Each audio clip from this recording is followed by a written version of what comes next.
live. Oh, I guess I should have done titles. Oh, well. From the Gettysburg Museum of History Studios, high atop Baltimore Street, in a maximum security facility complete with central air, it's AG Today. Hey, I'm Gary Edelman. Hi, this is Wayne Motz. Hi, I'm Joey, Sir AC, and you're listening to Addressing Gettysburg. And that's the coolest. And that's the coolest. Hi, this is Caroline Janey, and you are live on Addressing Gettysburg. I love this podcast. You're listening to Addressing Gettysburg Today.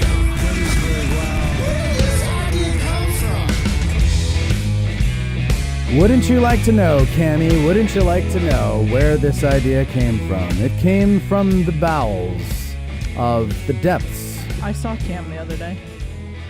Yes, I saw a video of Cam the other day. We were. Oh, no, I saw him. He was in the parade. We were at the Lincoln Diner, and all of a sudden I heard this voice, and I'm like, Hey! I know that voice. Did you say hi to him? He was talking to somebody I didn't want to interrupt. And I don't know, honestly, if he knows who I am. If he knows who you are. Out of context. Sure he does. I'm sure he knows who you are. Anyway, so good, yeah. Cam was in a play.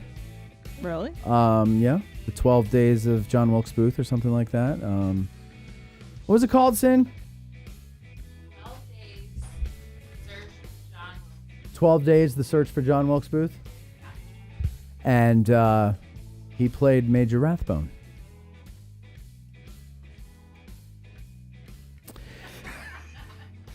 Okay. Was there supposed to be more to that? No, that's all I know. Oh, okay. Wow. That was a good great job, thank you. Cam. Thank you, Matt. Thank you. Thank you, Dad. Courtney is ill tonight. No. Yes, Oh, no. Courtney has fallen ill with the Peruvian flu. No. Yes. And Botulism. yeah, no, I don't know what it is, but the other day he was like, Matthew, I'm not feeling well. I have a scratchy throat like razor blades and my sinuses and blah, blah, blah, blah, blah. And I was like, oh no, that sucks. And then yesterday we were supposed to have a Zoom meeting with Mike Stretch about the website, and Court was like, I'm not going to be able to make it. I'm dizzy. Oh, no. My body's aching, and I don't feel well. It's like, uh-oh, it sounds like you got the flu there, Courtney, or maybe you're patient zero for some new pandemic thing. Yeah. So that'll be fun for Court. Isn't Erica over at the Who's a What? She'd bringing it be home. in the, whatchamacallit, urgent care. Yeah, urgent Maybe care. she could bring some Tamiflu home for him. Who knows? But, so Court, if you're watching, I hope you feel better, buddy. And don't worry, Court will be with us after after our guest, because we have the blooper reel from, and this isn't the blooper reel. I totally forgot about it until 2 o'clock this afternoon, 2:30 this afternoon. So I slopped it together. It's not well done at all. And I probably could have picked better bloopers, but there were plenty of them. And so I put it together.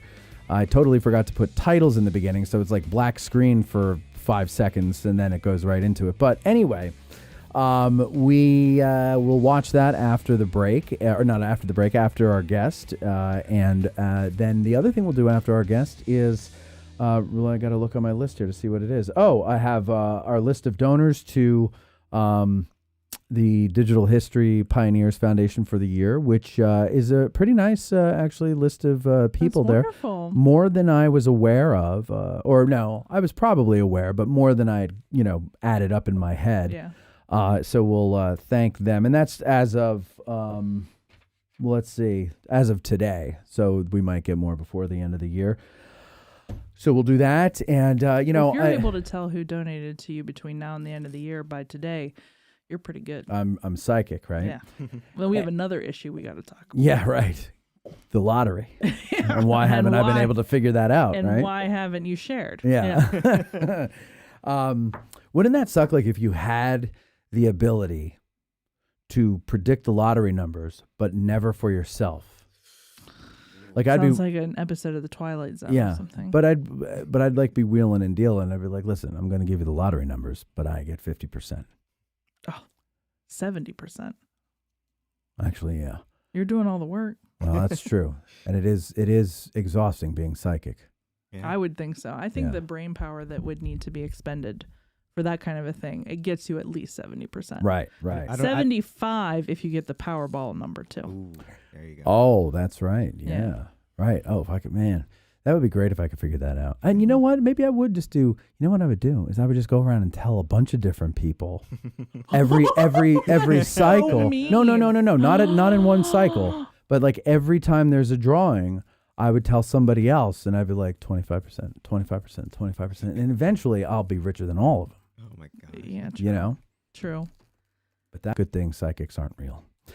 Okay, and then the other thing that we'll get to after our guest is the future of Ag Today.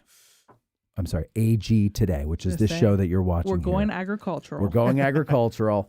No, that'll be what we'll talk about there later on, because a change is going to come, as the great Sam Cooke once told us. You know that song? No. Oh, it's a Maybe great I song. do. I just don't know. It was Sam Cooke. You know Sam Cooke? Again, maybe I do, but I don't realize it. Don't know much about history. Oh, yes. That's Sam Cooke. Okay. Cupid, draw back your bow and let your arrow flow straight to my lover's heart for me. Sam Cooke. Darling, you send me. Darling, you send me. That one? You don't know that song? I'm not sure. Yeah, you would know it if you heard it. Anyway, I did. You sang it perfectly, yes, I'm sure. his best song was Change is Gonna Come. Ouch. Oh, sorry. But I'm not going to try to sing that because it's very high. Anyway, what was I talking about? Oh, change is going to come come January. Change going to come. Oh, change going to come. Yeah, no, wait. I forget how it goes. I got to start from the beginning. I can't jive right into a groove, you know? It's got to build up to it. Yeah, yeah. And then Tad and I, well, actually, one thing, a lot of people in the audience always ask 6 questions when I do a driving video. Just run me after I say this to talk about how screwy YouTube is. Okay. When I do driving video, a lot of people, if 6 questions is in there, even if he's not, sometimes they'll ask, what's the deal with 6 questions? Did he get his license yet? Whatever. So now that the government is open again, his oral exam is Deck 3, December 3rd. Oh, my gosh. What? Nothing. What? That's not that far away. Believe me, it's far enough. He's been chomping at the bit and studying this for years. He was ready to go back in, what was it, October? Yeah, it was October. It was October, right? Do you not realize how much stress this puts upon me? I mean, it's all about me. You? Yeah. Why? Because the amount of praying and it's just a lot. It's a lot. I mean, it's always nice to say a little prayer for Vu, but I don't think Mikey needs it. I think he'll do just fine. Yeah. I think he'll do just fine. It's just a matter of formality that he has to do this, to be honest with you. That's true. This is my opinion, ladies and gentlemen. That's my opinion, my opinion alone. It's a matter of formality. And I only hope that he is not penalized for being associated with addressing Gettysburg. If I find out that he is not given full faith and credit of the federal government just because he's part of the show, I will be very upset. And of course, they don't care, but I will be very upset if that happens. I don't think that will happen. Well, you never know. Okay. Stranger things have happened, haven't they? Haven't they? No, I am associated with this show. Yes, and you get in trouble daily. I do not. You are yelled at daily. No, not about this. YouTube is screwy. Oh, yes. Here's why it's screwy. Driving video this morning. 5,289 views. Not at once, but when it was over. In fact, here, I took a screenshot of it because I don't understand how this works.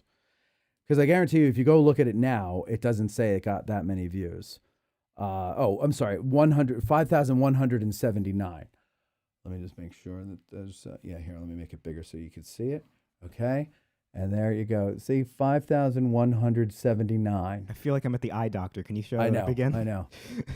Bottom Which line. is better, 1 or 2? There you go. Oh, God. Okay. So I was like, how's How that long possible? after? Now, I think the most, we had 129 concurrent viewers. That was the peak. Okay, so the most viewers we had at one time was 129. While it was streaming. While it was streaming. Okay. This show in the evening. Now, according to analytics, the time that this show is on, right, is the peak of my subscribers' usage. It tells you all this stuff. Do none of us work? Well, you consider this. Weekday views are higher than weekend views because That makes sense. people will watch while at work or they'll listen while at work. Yeah. How do people do that? Well, they sit there at their desk and they're working, typing along. They just don't care. Yeah, they don't care. When it's on somebody else's dime, they're listening to the show. When it's on their dime, their time, Saturday, Sunday, sometimes they are. When they mow the lawn, I hear that a lot. It's very common. I listen when I'm doing the Line and Kugel and listen to Addressing Gettysburg while you mow the lawn. But folding laundry. Folding doing laundry, dishes. yeah. But summertime, weekends, very low. People are on vacation with their families. Okay. Yeah. So they're doing vacation And this things. is concurrent listeners. No. This is This just is overall. just overall listeners, yeah. Okay. But I don't understand. Now we have 35 people watching. Okay. Okay. I don't understand how there were 129 this morning. Now, the last time I did a driving video, there were like 50 or so. So today was an anomaly. But what is it? How does that work? What made it so that many people tuned in? Yeah. And the 5,000 number is how many people came in and stayed for at least 30 seconds. So obviously most of the people that watch my shit run away. But the point is that it was getting seen. Did you name it something special? Yes. Let me look at the title. It is Hey everybody, look at my I would have clicked. I would have clicked. No. No, I named it a Friday or Thursday morning drive into Gettysburg, November 20th, 2025. Yeah, I name them that every day. Sometimes I forget to put the date, but that's what it is. I don't know. I can't figure out YouTube, and that's also, but that'll tie into later when we tell you about the future of this show, AG Today. There. So okay. Tavern Talks, we're working on those. We are, Tad and I have been working on the John Brown one now. Yes. And that is so far not as difficult as the Little Bighorn was. Well, you said that was going to be the case from the very beginning. Yeah. Well, because we kind of know more what we're doing when we're editing these and what we want out of them and stuff like that. And so. And your audience was different, right? Audience was different, but I would say that the two most robust, not hard to follow conversations, but conversations that really were hard to wrangle, let's put it like that, were John Brown and Little Bighorn. Custer and John Brown, all these years later, still get the passions flaring, and people... They're controversial figures. They really are. And you I wouldn't think no, but I think it's because there's mystery surrounding a lot of them, or both of them. Like we don't, with Custer, we don't really know what happened, except for what archaeological evidence tells us. Only recently we've started listening to native accounts, although they gave them 100-something years ago. Yeah. Still, it's they're just controversial people. So the audience and Custer, the Little Bighorn, that audience knew. I don't think there was one person in that audience who didn't know a lot about that battle. And when you have a group of people who know a lot about one thing, they're all trying to. No. It's that someone will make a point, and then that'll remind somebody else of something that is somehow related to that, and they'll say, well, yeah, but what about when so-and-so did this? And it's like, oh, yeah, and then, so it just goes all over the place. And so at first, Tad and I were trying to cut it down. We were trying to cut an hour and a half out of it, because it was a 3-hour... That's funny. Yeah, it was a 3-hour show, and that we were like, nobody's going to sit for 3 hours, so we tried to cut, but we couldn't, because it was just... Because then you lose when it goes all over the place. Sometimes somebody makes a reference to something earlier. You cut that out. then it doesn't make sense to the You viewing just audience. gotta let it go. And finally, Hessler came in one day, and we were kind of showing him stuff, and he goes, "You know, in the Little Bighorn world, it's not abnormal to have somebody say, you know, this Thursday we're releasing a video 2 hours on the Little Bighorn, and people watch it." And he goes, "So, you know, you're probably okay at 2.5 hours or whatever we got it down to." So never thought I would say this, but thank you, Jim Hessler, for making my life easier. yeah, Thank you. yeah, really. Matt Gillespie says, "I was sure I saw 140 viewers on this morning's drive. That could be, but they might not have stayed long enough for it to count." So it's 129 people stayed for at least 30 seconds is in the concurrent part there. I think. Oh, I don't know. And that's the point. YouTube, they're playing their own game, and it has nothing to do with helping us with our livings. That's really what we're talking about there. Tad. Yeah.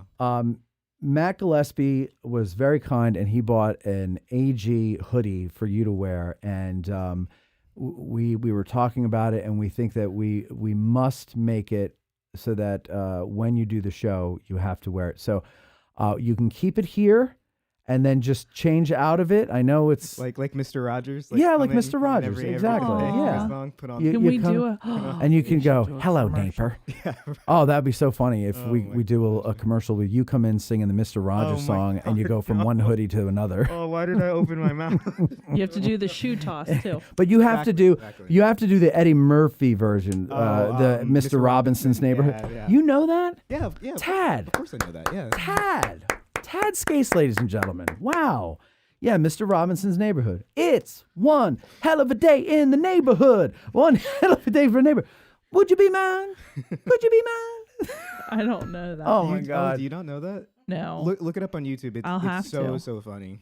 I would play it, but we would get dinged. We would. You know, in Western PA, Mr. Rogers is a huge deal. Yes. Oh, we got to be careful then. Oh yeah, we don't want to. We don't want to be Well, I would never personally want to be disrespectful to Mr. Rogers. Like that's just somebody that you don't ever like. Yeah, you don't do cross that. him. Yeah. Cindy, is this text that you sent me something I need for now? Okay. She sent me a link to something. I wasn't sure if it was something to read or something or whatnot. We'll see. We'll see. Matt Gillespie is a generous fellow, says Grant. That is true. He's very generous. Grant says, Remembrance Day video did well, too. Those parades are really fun with good commentary from Bethany.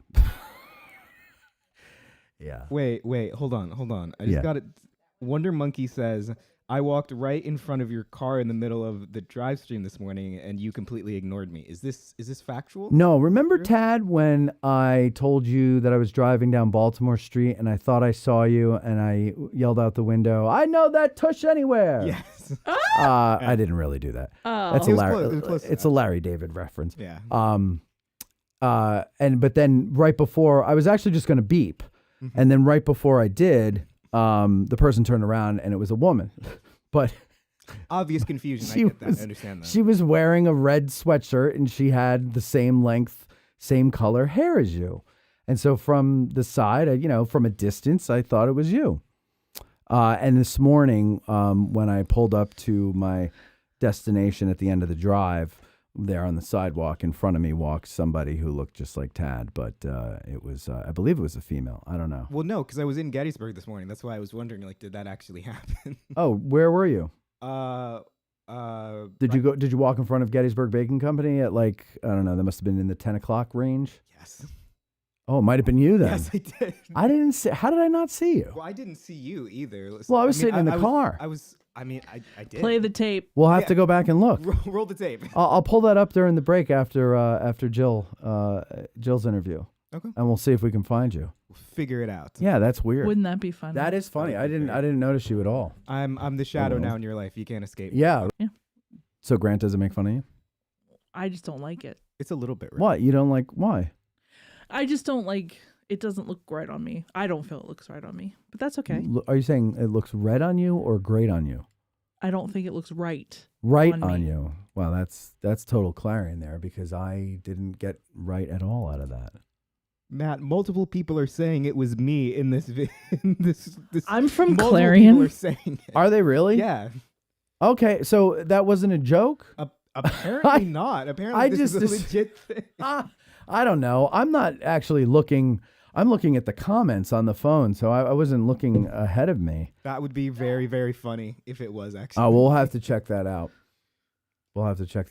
Okay, so before we go to the break here, I just want to play one thing for you. Now, this is for a lot of people have requested this to make available as like a ringtone or something for the patrons, which I will do. But I have a question for everybody. I have two versions of this. Oh, geez. One pulled straight from the commercial with the music in the background and the birds chirping and everything, and then one completely isolated. This is everybody's favorite line from Court, I guess. Well, one of everybody's favorite lines from Court. Here we go. Mike, are you f***ing serious? There's that with the music and the birds, or this. Mike, are you f***ing serious? Ooh. Which one do you want me to upload, or do you want me to do both? Mike, are you f***ing serious? Mike, are you f***ing serious? I don't know. I like it with the birds. I think it's funnier. Mike, are you f***ing serious? Yeah, it's like that's like serene music and birds chirping. Mike, are you f***ing serious? Mike, are you f***ing serious? Yeah, Yeah, I'd do it with the birds. with the birds. Yeah. Mike, are you f***ing Well, serious? I'll put them both up for you all, and you can decide which one you want to do. How's And that somebody sound? wants it as a ringtone. Have you ever used Mike, are you somebody's fucking voice serious? as a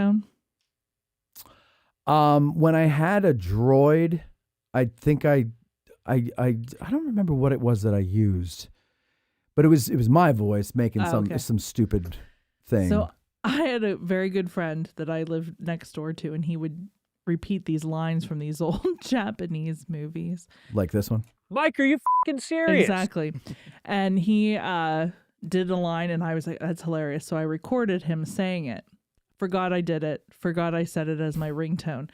Was getting dressed in the morning, and suddenly Steve's voice was happening in the room next door. I'm like, oh my God. I was like, trying I remember to cover you up. told me about that a while ago, and remember you sent it to me, and this is it. Aldersman Brodesson. Yeah, That's what it was. That was Otterson Protestant. I know people wanted that for a ringtone, and somebody told me that he downloaded it and used it as a ringtone, and he was standing in line at the liquor store, and then somebody had called him, and it was like Aldersman Brodesson. coming from his back pocket. And people were looking at him like he's weird. Yeah. I would agree. That is pretty weird. Only because, Otterson Brodesson makes no sense. Makes no sense. All right, so what we'll do... It's funny to you, but it's not funny to other people. Like the one guy that was helping us volunteer today had the duck quack ringtone. The duck quack. Yes. It's from, just... Mm-hmm. I think... Didn't you have that, Debbie? No. Oh, somebody did. Anyway. Thrown under the bus. I could have sworn it was you. But anyway, somebody had it. Mike, are you f***ing serious? And when it goes off, everybody just kind of like, what's happening? Yeah. It's a little more distracting than just a well, regular it is. ringtone. And I don't... I haven't used a ringtone. I mute my phone. As soon as I get a new phone, the first thing I do is I turn that little switch on the side so I don't hear I'm the same way. chimes or rings. I don't want to hear it. I don't want other people to hear it. It's rude. It's annoying. I don't like listening to somebody else's ringtone. Very rarely does it happen to me. I only turn it up during events so I can hear it in case somebody calls during an event. Bose, what's your name? Tad. Have you ever heard Bose? Did you just say Bose Cretin Tad? No, I'm pretty sure I you started just to say called him Bose, Bose. and then I That's almost not called him inaccurate Craig. either. I almost called him Craig? Craig. He just Yeah, called and you I a knew that cretin. wasn't his name. It happened. But anyway, Bose ringtone. Have you ever heard Bose ringtone? Yes. It's like crickets, really loud crickets, but also he has it set so that the flashlight like strobes. Oh no. Yeah, and so you're No, sitting there, it's and so then it's like terrifying. cricket, and it's strobe, and you're just like, oh Wait. God. It's like Matt. cricket. Yeah, What does it sound like? cricket. Oh, it sounds like that. Yeah. Let me see. Can you bring that in here, Tad? It scared me I'll the bring it other in. day. Show the audience. I thought there I'll was some bring kind it of in during bomb the on the break. floor. Okay, bring it in during the break. What? Okay. I thought it was some kind of bomb on the floor. It looks aggressive on the backside. That thing. Yeah. Yeah. It is aggressive. Yeah. It is aggressive. All right, so here's what we're going to do. We're going to take a break. Ladies and gentlemen, not only is this the second last show of 2025 for AG Today, it is the second last show of AG Today for free on YouTube. And we'll get into that, of course, later on in the third segment. A lot of important news. Don't go away in the third segment. Probably around 7 o'clock we'll get there. There's nothing else more important than watching this at that time. And what was the other thing I wanted to tell? Oh, yeah. So Christmas is coming up. And one of the things we love about Christmas around here is the Gettysburg Christmas Festival. And this year they're calling it a calorie Christmas in honor of me, which is great. And I'm honored. Yeah, it'll be a lot of fun. So we're going to take our break here, ladies and germs, and then we'll be back with Jill Sellers from Main Street, Gettysburg, talking about, you guessed it, the Christmas Festival. We'll be right back after these fine words. We'll be right back with Matt and Bethany. Mike, are you f***ing serious? At Digital History Pioneers Foundation, we are about grassroots history on digital platforms. That means we are about podcasters, documentarians, YouTubers, and even TikTokers. All of these creators are out there trying to share their love of history with the public. They don't need ideas, they need funding, both from viewers and corporate donors. DH Pioneers' initial funding focus is on the Civil War era, with a special emphasis on the Addressing Gettysburg podcast. So be a vital part of the unique content Addressing Gettysburg has in store by donating at dhpioneers.com and help bring your love of history to the people. Digital History Pioneers is an IRS Section 501c3 approved charitable corporation that makes any donation tax deductible to the fullest extent of the law. The Gettysburg Museum of History, located right here in the center of Gettysburg, PA. Owner and curator Eric Dorr grew up here and has spent his life collecting and preserving history through artifacts ranging from the Civil War, the Battle of Gettysburg, World War II, presidential items, pop culture, and more. His museum is free and open to visitors Wednesday through Sunday, 11 to 5 p.m., where you can stop by and immerse yourself in some of the most amazing artifacts that you would never believe exist in the middle of Gettysburg. If you're a fan of Band of Brothers and Everything Easy Company, you'll love his exhibit featuring the Dick Winters collection and artifacts from D-Day. You can even own your own piece of history by buying one of the many relics they have for sale in the museum and on the website gettysburgmuseumofhistory.com. The Gettysburg Museum of History is a non-profit 501c3 organization with a foundation that allows all purchases and donations to keep the museum operating and open free of charge. They have been featured on the History Channel, the Travel Channel, the Smithsonian Channel, and the Science Channel. Now you can check them out on American Artifact, the series on the YouTube channel, The History Underground. So that's the Gettysburg Museum of History at 219 Baltimore Street or the gettysburgmuseumofhistory.com.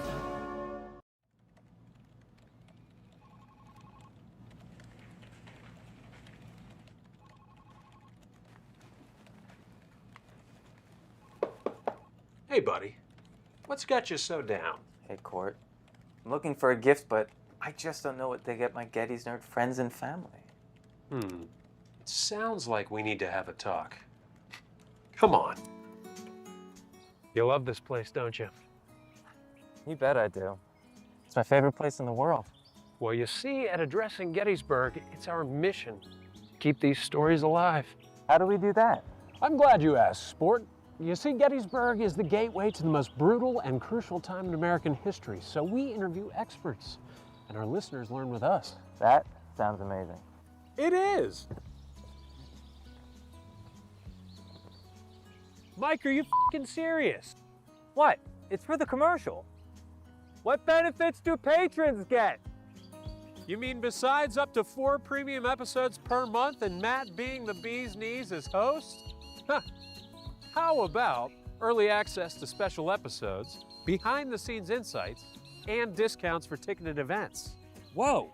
None of the other history channels I follow do that for their listeners. That's because Addressing Gettysburg doesn't take its listeners for granted and really cares about us learning American history. You know, I should gift my Gettys nerd friends and family an Addressing Gettysburg Patreon membership. You see, the answer was right under your nose the entire time. Make Addressing Gettysburg's Patreon a gift for the Gettys nerd in your family this holiday season.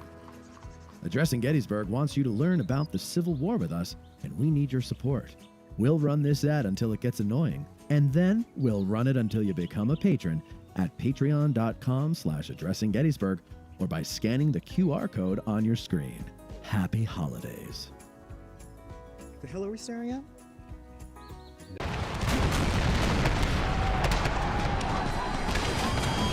Addressing Gettysburg. We're back. God, oh no! I told you.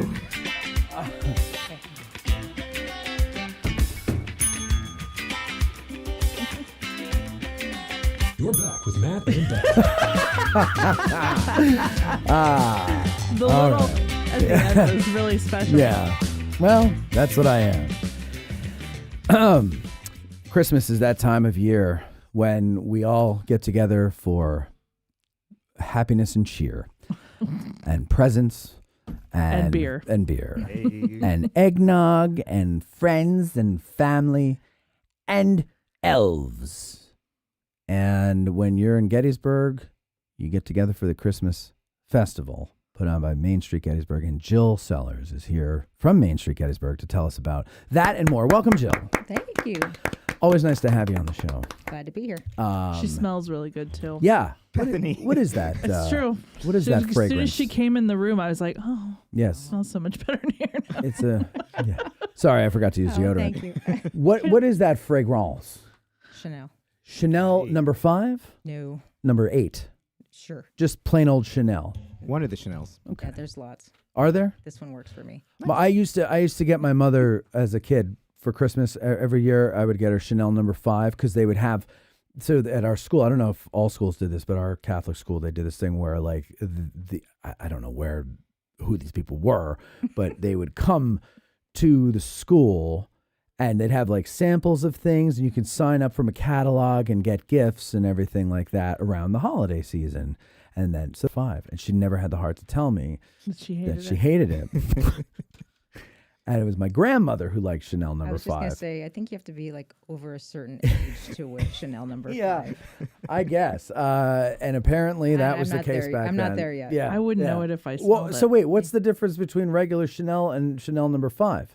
Smell? Well, yeah, the fragrance, it's a different formula and yeah. But why is number 5 an old lady smell? Is it like I don't know. It just doesn't work for my chemistry. Okay, I don't know. gotcha. It does not smell good on me. You know, Ain't that the truth, though? You The mentioned the chemistry because it mixes with the oils in your skin and it can make it. And if it's not the right one, it's definitely not the right one. A lot of people they'll buy a fragrance just because they like the smell of it in the bottle, and they don't realize they stink to high heaven when they put it on. Yeah, that's a good. I forgot thanks about for the that. validation today. Yeah, I no, it appreciate actually that. Smells very good. It smells Thank nice. you. So, all right, the Christmas festival is coming up, December 5th, 6th, 7th. We're 15 days out. And 5th, 6th, 7th, the 6th, of course, ladies and gentlemen, is the holiday party. I think there's only 3 tickets left, so get them. And so. And if you miss out, you can come to the Christmas festival.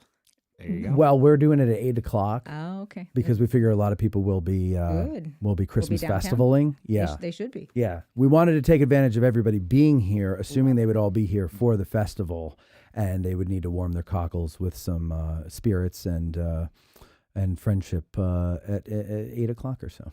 You know, and so that's what we do. But yeah, so what have we got to look forward to this year? I think you were telling me that it's expanded as far as geography goes.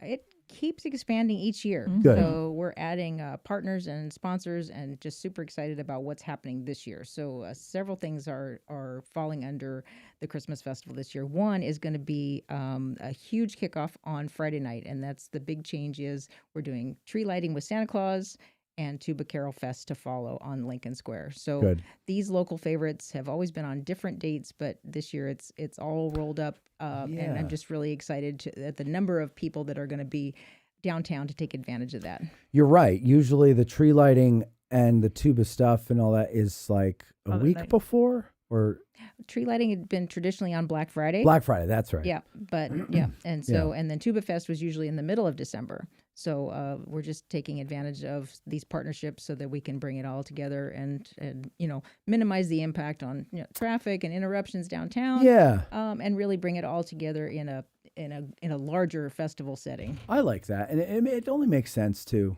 do the lighting at the Christmas festival. So does that mean the tree's going to be dark up until that point? I mean, because it's up now. It does, yeah. So it's dark up until that point, and it's going to be a big deal. We're going to light it.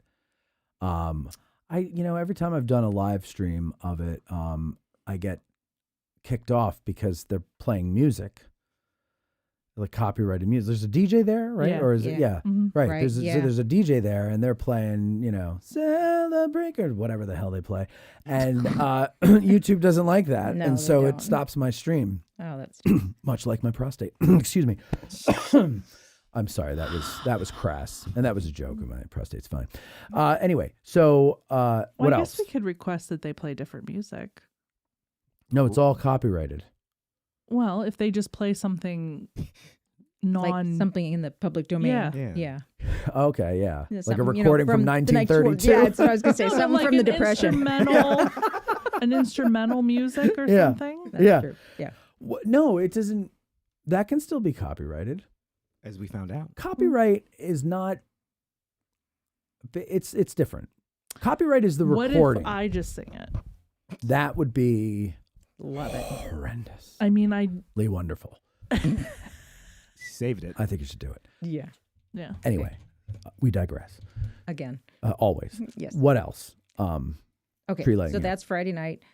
So lots of things happening all over the historic district. So super partners with the Adams County Arts Council, with Seminary Ridge Museum, with Gettysburg Heritage Center, Adams County Farmers Market. So lots of things happening in different places all around. We have a shuttle system that'll get you around on Saturday.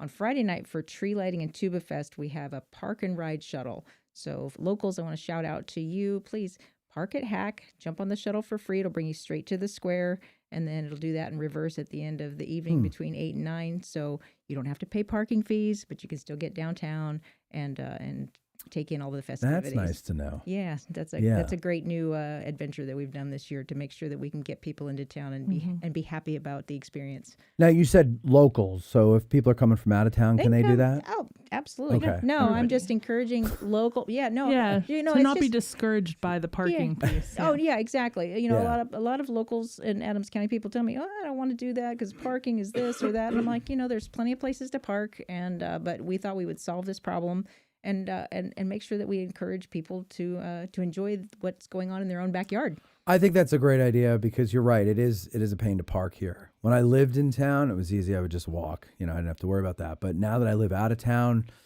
I mean, I can park at the office here and walk, so that's fine. But like, if there's a whole cavalcade of people that I'm going to come in with or something like that, and then I got to think about their parking, no, I'll let them park here. What am I talking about? If I were considerate, though, I would worry about their parking. But no, it is something that a lot of people complain about is like parking. Yeah, I get it. Yeah. But that is a fine solution to that.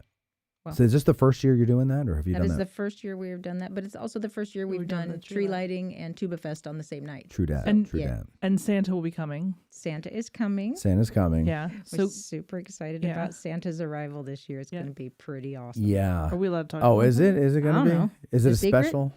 I don't think so. Tell me he's I being don't know. dropped in by drone. Actually, he's that would be coming cool. in on a hot air balloon. Yeah, right. Yeah. No. I mean, so cool. what could go wrong? Yeah. Coming in on the train. Yeah. Oh, Yeah. nice. So Like Garma's partnering with the new train experience. What is the Gettysburg Railroad? experience, Railway experience. Yes. And then he's going to come in on the train. What and a great then come idea. in around up to the top. So Garma will Yep. sponsor that. That's great. Yep. So Garma is our partner in that. Super excited. And then Santa will be brought straight to the square to light the tree. New but different. Yeah. The same but different. New. No, I like in it. different but ways. Yeah, it's it's a cool. Yeah, it's yeah. a good twist. It's So gonna be people some can good wait things. by the train station for him and walk with him up to like how are they gonna see him? No, Santa has a special ride to the tree. Harley Davidson. No. Oh. Even better. Even No- better. No offense to Harleys, but A yeah. horse. Mm, The original Harley Davidson. That's right. Yeah. No. No, what can you tell us? Yeah, horse and carriage. Oh, horse and carriage. Yeah. Okay. And Spencer Yeah. Yeah. is yeah. going to be driving Okay. it. Yeah. Good old Yeah. Spence. We love Spencer. Yeah, Spencer's a cool Mhm. guy. Okay, so then that's Saturday. That's No, Friday. Oh, that's Friday. Okay, what's Friday. Saturday? Oh, and there's going to be hot chocolate too. Yes, hot chocolate all the way around the square. So hot chocolate and hot cider, it's free thanks to some sponsors. So we're Very really good. excited for that to happen. So shout out to Gettysburg Hotel, the pub, the Christmas House, and Blue and Gray for making that happen. Nice. So right on the square. Very good. Lots of people come downtown. We're just the the whole weekend will be full. I mean, I can't be. I mean, I brought a list with me. This is like, and this isn't even everything, but this is like the smallest I could make it without you needing a magnifying glass to read what is going on for the weekend. It's a lot. This is the first rendition of the map, which is like a third of the size of the actual map once Okay. they get printed. It'll tell you everything that you need to know. But we Oh my have, God. Can I we see? have, yeah, absolutely. So we have 2 heated tents that are going to be Oh. downtown. One's on Lincoln Square and the other one's on Steinway Avenue. So we have entertainment for the weekend in both of those spaces. The Festival Tavern tent, we partner with local establishments, and that is a fundraiser for next year's festival. So, come enjoy responsibly. Yeah, absolutely, and help us fund next year's fun. Ice Avenue is coming back. We have 21 ice sculptures coming and a live ice carving on Saturday. And Steinway Avenue, I'm super excited, is back to a Victorian Christmas. Cool. So we have reenactors and period people doing everything from music and dance performances to 1880s games, cool. Victorian Santa, and lots of other things. And just a tremendous amount of volunteers that are going to show up in their period dress and just be part of the experience. Great. And I think it's going to be super. Now, so it's not, it's the square and Steinway. It's not the square to Steinway, right? Correct. Not necessarily. Rupp's in there in the middle. Yeah, and there's several locations. Yeah, so But not as far as closures the go. road closures. Yeah. No, so the road closures are the south end of Lincoln Square to High Street, which is where the library is. Okay, so cars will still be able to go through east to west. Correct. Right. On both those streets, on High Yep. Street and Middle Street. So, and then on Steinway Avenue, we have 2 closures this year. So from Baltimore Street up to the Dobbin House. So that first block will be closed, and we'll have some activities going on in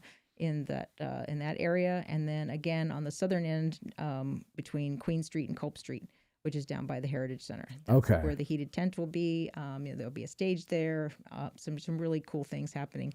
And lots of things happening in different businesses that are participating. And there's just going to be, if you can't find something to do that weekend, then you're not looking. Yeah, I'm looking at this schedule here, and did I hear that you're getting igloos? You did. We're Yes. calling them snow globes, and Okay. I'm so excited. So we've that's a new fundraiser we're doing.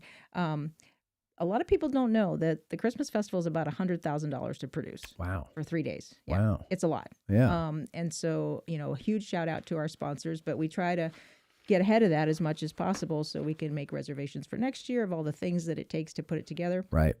So one of the, cool things that came out of COVID was like outdoor dining ideas. Yeah. And one of those was these outdoor igloos. So we yes. turned on this idea, and so we've set that up so you can rent that space for a period of time. It comes with hors d'oeuvres and from Creed at 48. We've got hot coffee from Ragged. We've got desserts from Sweeter Than Sap, and Adams County Winery is helping us with the wine. So you get this great package and this awesome little kind of winter cabana experience. So you don't have to sit in there for 4 hours. You can use it as your little home base and come back and have your whatever and go shopping, grab That the sounds shuttle, fun. check stuff out. But you've got your little space, and it's going to be right by the Christmas tree in Lincoln Square. It's good for people with kids, don't you think? They are more than half booked. So if you have any interest at all, you better give me a call because we're running out of spaces. We didn't do too many because I wasn't sure how this is like a pilot project. Let's see how this sticks. But they're going pretty quick. I mean, I announced it last Friday and they're almost 75% gone. Yeah. So, that's a cool thing. It's going to be really neat. Yeah. But no, we have families. Yes. We have some couples that are coming. They're going to, make it a little cozy little space, for them. It's right next to the tavern tent.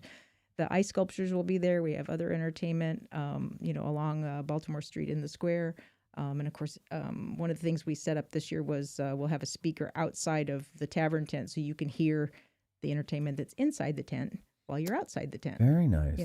And I'm looking at this schedule here. I mean, this is really impressive. This is a big event. It is. You have a lot of things going on.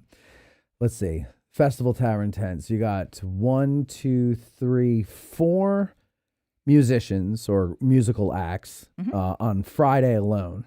Correct. Starting at noon, going till 10 p.m. The Willies, which they've been around here forever, right? Forever, yeah. And Nick Mitch, who's been on this show. Faith Noel, I don't think we've had her on, but that sounds familiar. But she's done it before. Like she's been. Oh, okay, that might be where Yeah. I've, okay. Yeah, she's a local favorite. Ryan Hand. Wait, did she do music in the Gettysburg Christmas movie? She might have. I Maybe don't know. that- I don't know that, but She was one of the guests at Cinema Under the Stars. there you go. Thank you, Tad. Oh, okay. Yeah. That's where I know her Thanks, from. Tad. Okay.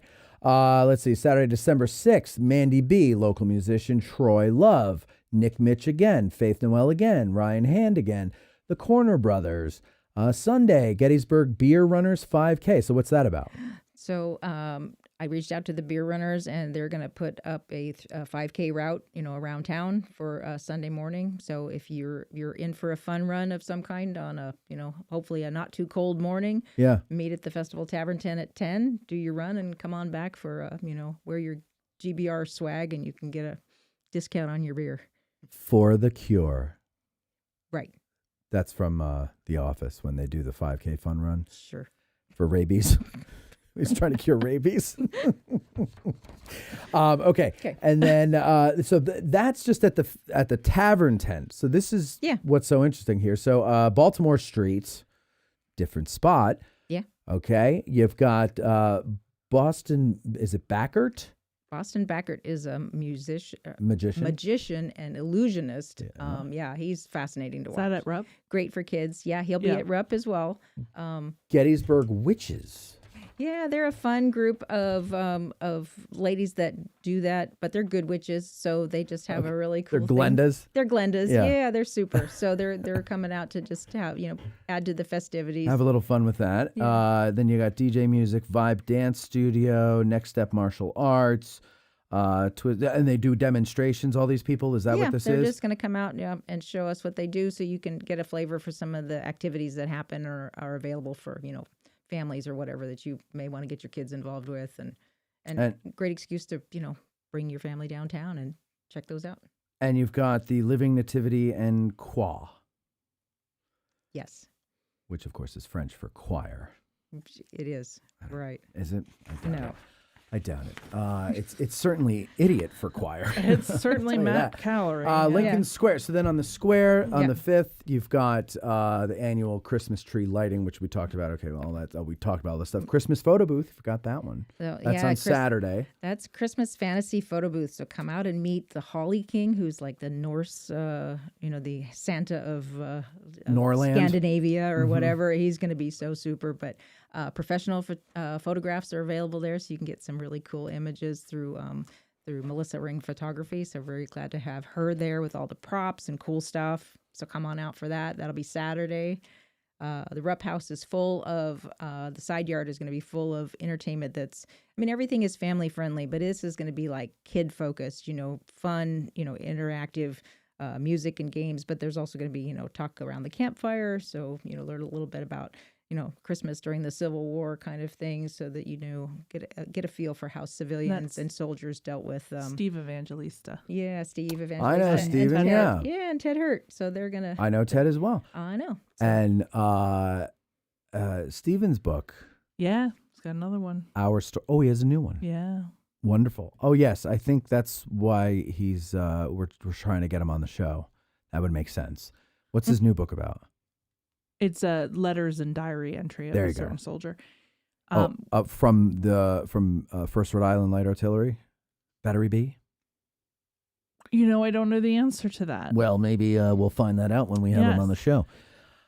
Well, their talk on that Saturday is Battery B. Oh, there you go. Yeah, So probably. I'm going to guess that. We're going to say yes.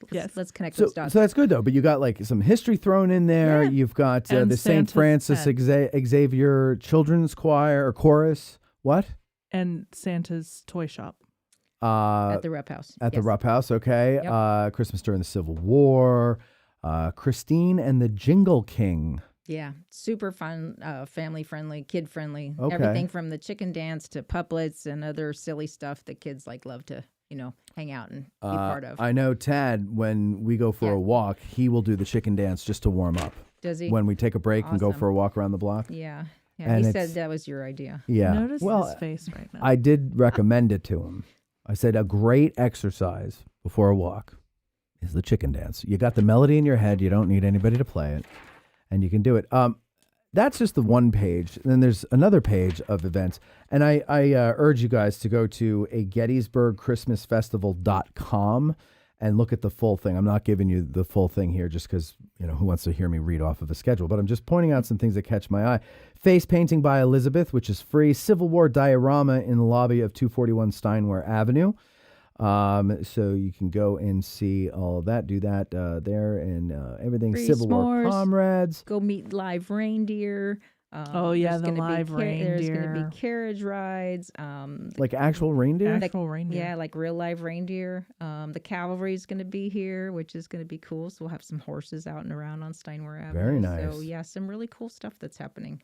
I have to tell you, I don't know what it is. I might just be in a good mood today, but you know how I'm usually Scrooge during Christmas, right? But this is actually, I'm kind of like, I want to go to this. You know what you could do? No, like, you better go to this. I mean, I always go to it for a while, but like I go to it just to kind of see what's going on, but I don't get into the Christmas thing. Yeah. But this year, like I'm looking at this schedule, and I'm like, it's really cool. I mean, you've really come a long way with this. Yeah. It's grown a ton. Yeah. It's grown a ton. It's very impressive. I will say I'm excited. And this Jill year does this all by herself. She has no help.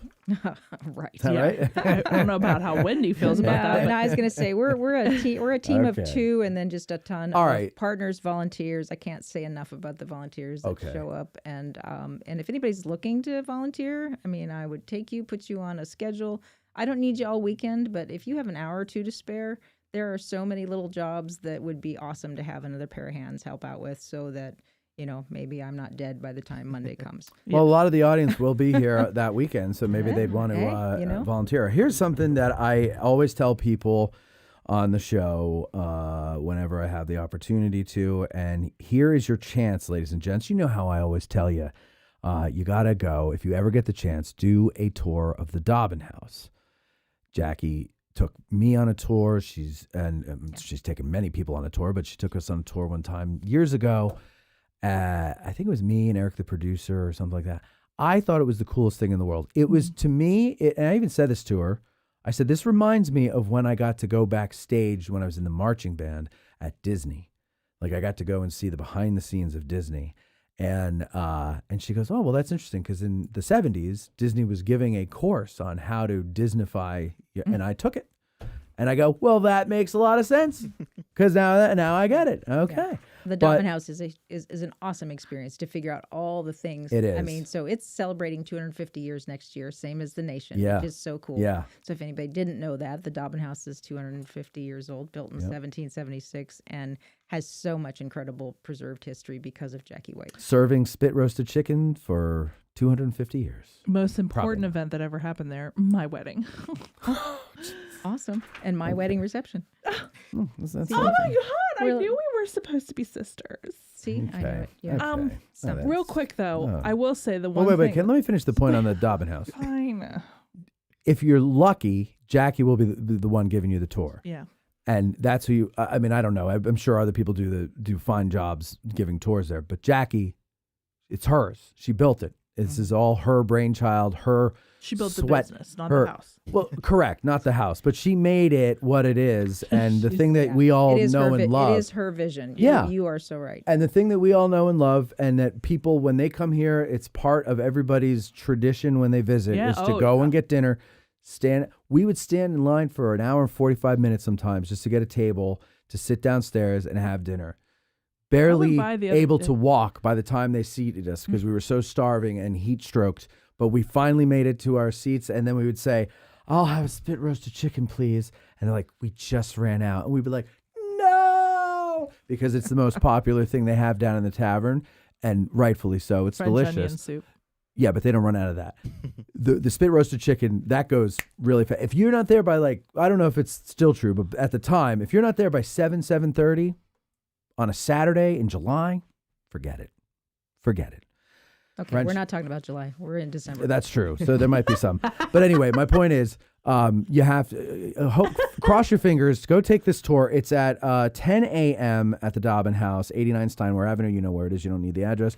And pray and wish on your lucky stars that Jackie is the one who's giving you the tour, because it'll be a super duper special treat for you. Yeah. I mean that. Go ahead. It's the 10 o'clock hour. You don't have to be there on 10 o'clock on the dot, just so you know. Oh, okay, good. So, how does that work? Just because they'll take people as they come. Oh, I'll go. Yeah. Okay. Yeah, during that hour. Gotcha. All right, now what were you going to say? It doesn't mean anything now, but I was going to say, I'm so excited because this year, for the first time, I don't have to work. I'm not working. Oh, well, you better be volunteering. Well, no. You know what I'm doing? You're one day off. Volunteer for me. I am taking Ezra. Oh, wonderful. As you should. As you volunteer, he can just roam around. No, I'm going to spend the day with my child. I know that that's shocking. I never get to do that. That's true. And we're going to go. Great place to spend the day. Yeah, we're going to go and do all the things. You should. Absolutely. That sounds perfect. This is a really great schedule. You got one last thing on it. Painted Trillium. What the hell is a Trillium? They are a trio that does like folk music from like period music. A Trillium is a trio. Apparently, yeah. So anyway. I did not know that. Yes. That is interesting. Okay, and they do folk music. Yes, that's what it says right here. This is going to be very nice. I think this is going to be a great Christmas festival, and it goes the 5th, 6th, and 7th, as you said. And it is on all your favorite areas of town, the Square, Baltimore Street, and Steinway Avenue. Yep. And a shuttle. That's right. What else you got going? And the seminary and farmers market. And lots of things. Oh, yeah, there's stuff out at the farmer's in market. between. Yeah. What do you mean out at the farmer's market? Well, it's at the rec park. Oh, at the rec park. Yeah, where the farmer's market is. What's going on out there? They're doing their winter holiday pop-up market. So, everything that, can be done in the wintertime, like, canned things and other, farm-to-table kind of stuff. And then the rec park is doing, inside the Sterner building, they're doing a craft fair. So they have craft vendors and places you can go shopping. It's insanity. Yeah, there's That's nice though. There's cool things. It's very nice living here. Yeah, there's and then what was the other? Oh, the seminary. What's going on at the seminary? Seminary is they are putting together a cool photo op for like families. So it's going to be beautiful with a period sleigh and things. So you can take an awesome picture up on the porch. They're going to have a bonfire. They're going to have, I think, s'mores and hot chocolate and some other things going on. So, yeah, that'll be a fun place to go out. There's parking up there. So if you want to pop up there, the shuttle goes there too. But, that's kind of a bonus on that. The GAR building on East Middle Street. Yep. They have a homespun Christmas market with all sorts of, homemade crafts and gifts and you name it. The Gettysburg Garden Club does their greens and gifts sale at the fire station. Yeah, so I'm gonna need like a servant to carry stuff around. You need like a wagon. You better bring a wagon. So so there's tons of shopping, tons of eating. There's going to be some food trucks, but we encourage people to enjoy our restaurants and so forth. But we bring in food trucks because our restaurants get pretty overwhelmed. Last year we were at about 15,000 people for the weekend, and I expect that this year it's going to be a lot more. And I'm really excited to see what the numbers. I think we can get it up to 15,500. What do you think of that? I'm gonna okay. Let's make predictions. Yeah, this is like this is going to be like a pool. I think we're going to be over 20,000 this year. I was going to say 25. I was going to say 21. That was my number. It's 21. Okay, all right. Not 25. Not to say that I wouldn't like to see 25, but I'm just trying to think. Yeah. Remember, they're adding the tree lighting, right? And Victorian Christmas, which is all right. Yeah. All right. So Let me amend my prediction. 72,000. You don't. No, okay, that's going to be next year for America 250 PA. Oh, good. Yeah, so yeah. Okay, so you say 25? Yep. Are we doing Price is Right rules? No, we're doing the Bethany's Always Right rules. I like those rules. Those are the stupidest rules I've ever played by. So 25,000. Tad, what do you say? 26,000. All right, 26. Cindy? He is on Price is Right. Yeah. 26,001. She says, Debbie. 27,200. I'm going to say 23,500. Love it. Okay. That's what I'm saying. All right. Now, I'm super somebody excited. remember this. I was gonna say I don't know. Did you write it down? I don't know. Write all this down. Yeah, or go back and look at the. Write it down. Look at the channel. Yeah. Yeah. So. Okay, Marie in the comment section is saying, "Man, this sounds fantastic." Framer Mike says, "I cannot wait for the weekend of the 5th. What do glues have to do with Christmas? What are glues? Glues. What the hell is he talking? It's Grant. Igloos. It doesn't matter. Igloos. Oh, igloos. Oh, igloos. He's making a joke. Oh. Oh, yeah. That's a stupid joke, Grant. Okay. Let's see. He's from Come anyway, Grant. Framer He's Mike from says, Australia, that'd "Reserve be- the globes now. Reserve the globes now," is what Yep. Framer Mike says. What do they cost? It depends on when you want it. So Sunday morning is like $1.99. We don't have any left on Friday for tree lighting, so sorry. Saturday morning is I think $2.99.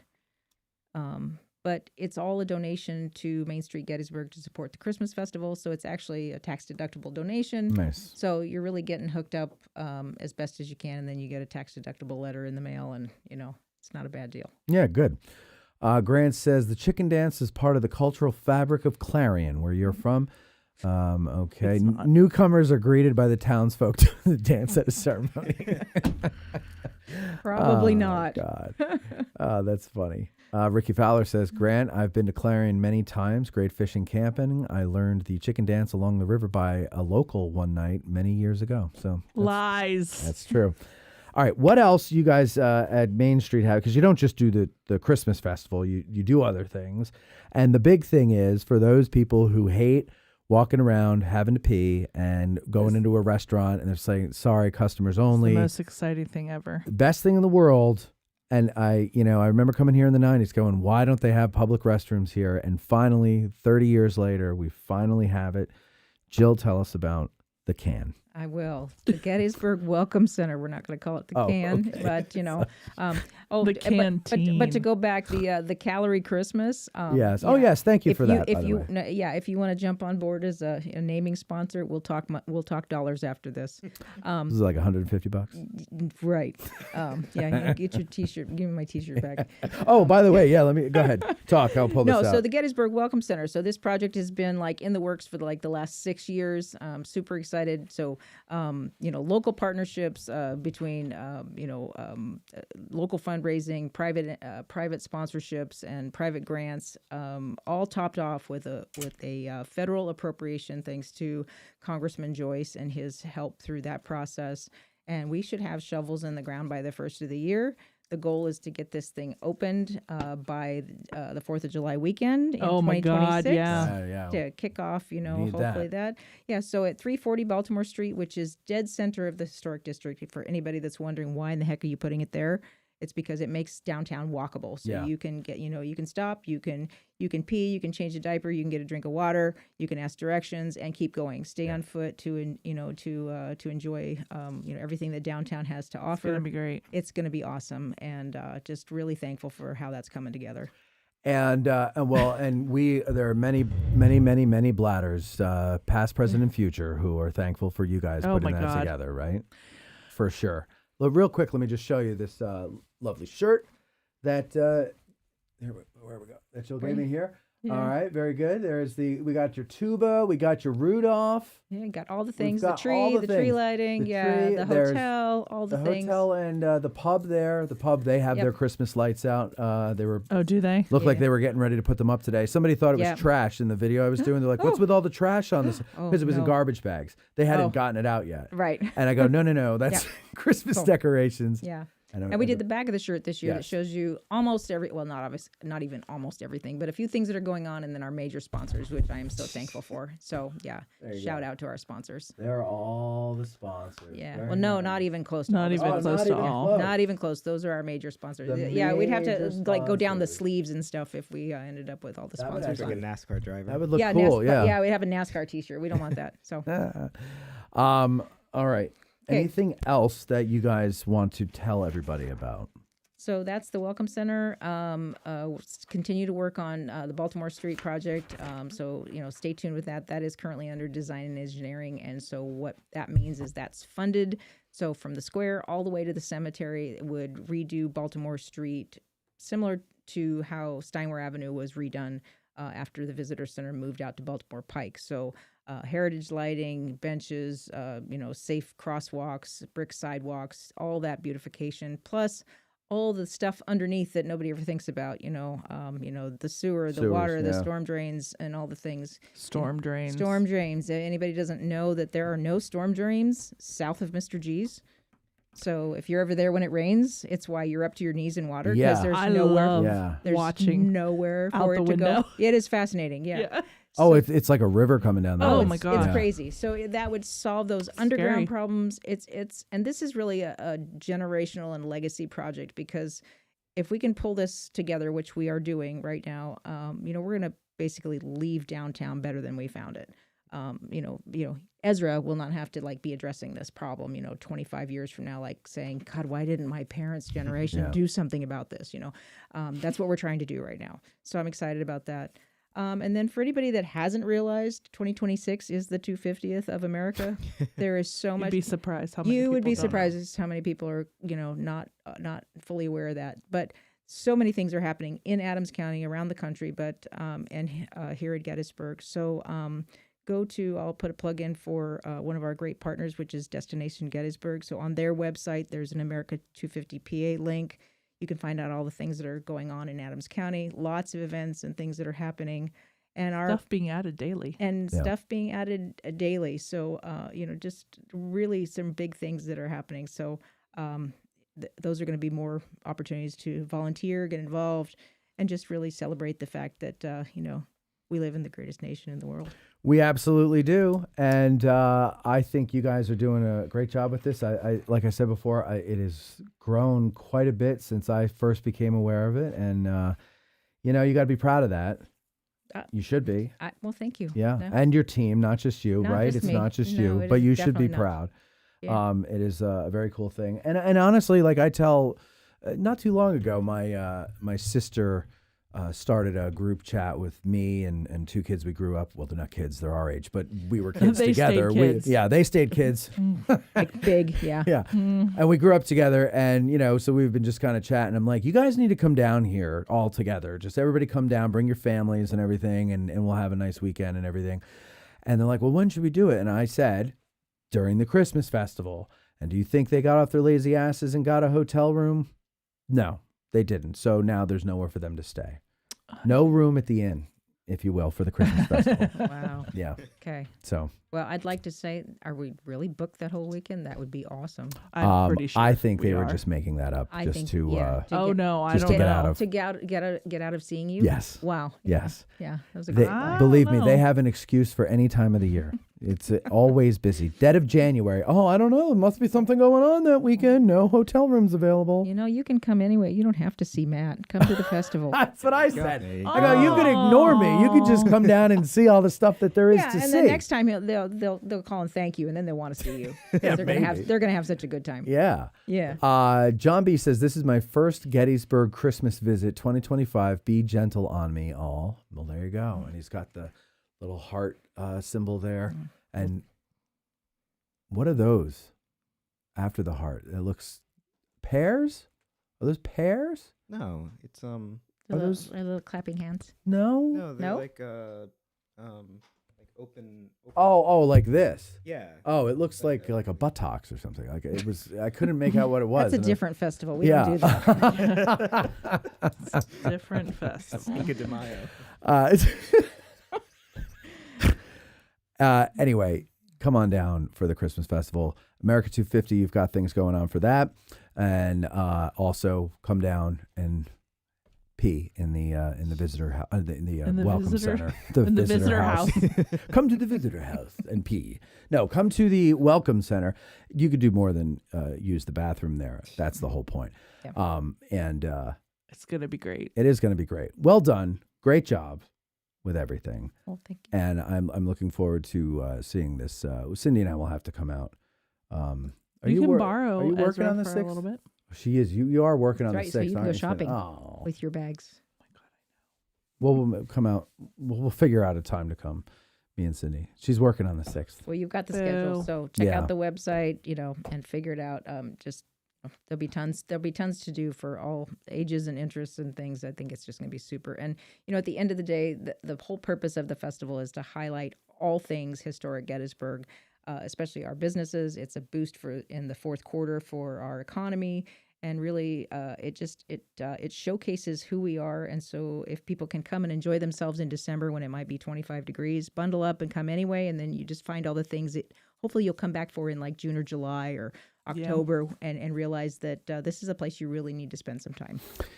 It is. And Christmas it reminds me of a Rockwell painting, the way we do Christmas around here. And I've always loved that. The holiday season, actually, because New Year's... What are they doing for New Year? Who's doing New Year's this year? New Year's is run by the Masons now. The Masons, that's right. Okay, so they're taking that on and making that really a full blown event, which is good. Which is good. Fireworks, square clothes, drinking on the square, open containers like the old days. I don't know about fireworks, but yeah, probably all the rest. Yeah. Okay, good. Yeah. Oh no, that's what when I first lived down here, and I couldn't believe like we were allowed to walk around with open containers. They had to be like Solo cups. You could be drinking on the square, and the cops would just be like, "How you doing?" Yeah, we've got that. We've got that for the Christmas festival. You open container. Oh, you can within the road closure. Correct. Yeah. Yeah. So pay attention to the signs. Don't be wandering too far off. But does it have to be a red Solo cup, or could I just walk around with a bottle of whiskey? Yeah, you cannot walk around with glass. Sorry. Like a metal flask, I can walk around. Yeah, I'd rather you come to the fundraiser tavern tent so that. Oh, I would say fill it up. Oh, yeah. Perfect. Fill me up, Buttercup, and then then by all means, bring your flask. Okay, good. I'll bring mine too. Keep me warm. You double. Charge them double. Okay. Yeah. Got it. Well, it's for charity. It's for a good cause. Yeah, exactly. You bet. Okay, triple. Well, let's not go crazy. But anyway, Jill, thank you for coming on. It's always fun to talk to you, and I always like to bump into you at different places in town. I know. You're everywhere. Yeah. She just pops up out of nowhere. Every event I go to, Jill is there. Sometimes I'll be in Bantam Roasters, for example, and I'm like, wow, I'm the only one in here, and I'll turn around, and she's standing right there. She's like, hi. And I'm like, where did you come from? Yeah. She's like, I was here the whole time. Like Kato from the old, from the Pink Panther movies. Yeah, Pink Panther, right. I thought you meant Kato Kalin. No. OJ's murder trial. No. It's like you're like the perpetual house guest. Two different schools of thought. No, Bethany just said, I'm never home, so I'm not anybody's house guest. Yeah. No, that's true. Perfect Not alibi. even your own. Yeah. Seriously. But no, really, thank you for coming on and doing this, and thank you for all your hard work with Main Street Gettysburg, but also especially the Christmas Festival, because it's going to be a lot of fun. And one more time, ladies and gentlemen, that address is GettysburgChristmasFestival.com. Go check it out here, Bethany. Thank you. Jill, thank you very much. Ladies and gentlemen, we'll be right back after these words with some important announcements. We'll be right back. It's hard to be arrogant when you're just average. Matt and Beth will be right back.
That's another great question.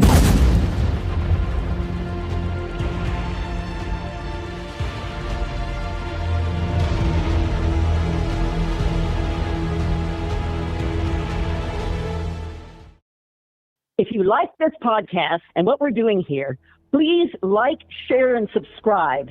Thank you very much. Who can forget the sounds of the 60s? The 1860s.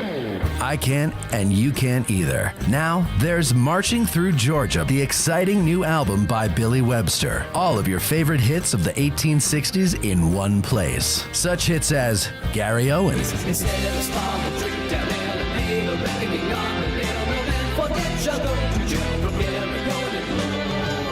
the Battle Hymn of the Republic,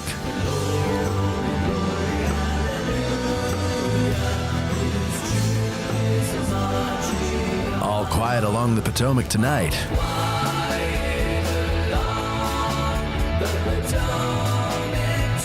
Marching Through Georgia,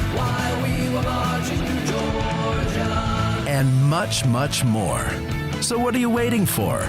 Go to billysongs.com and order your digital download of Billy Webster's Marching Through Georgia today. That's billysongs.com.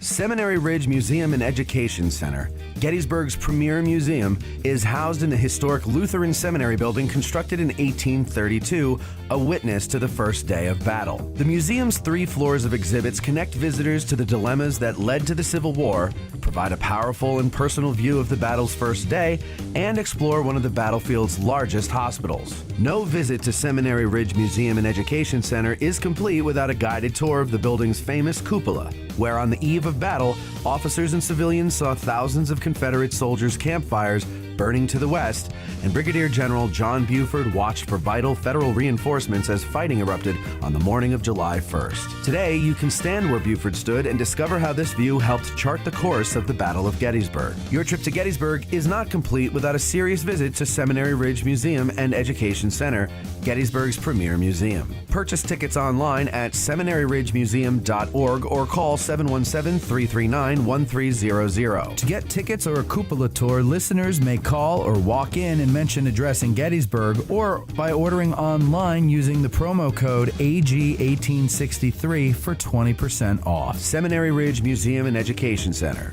It began here. There's a devil to pay.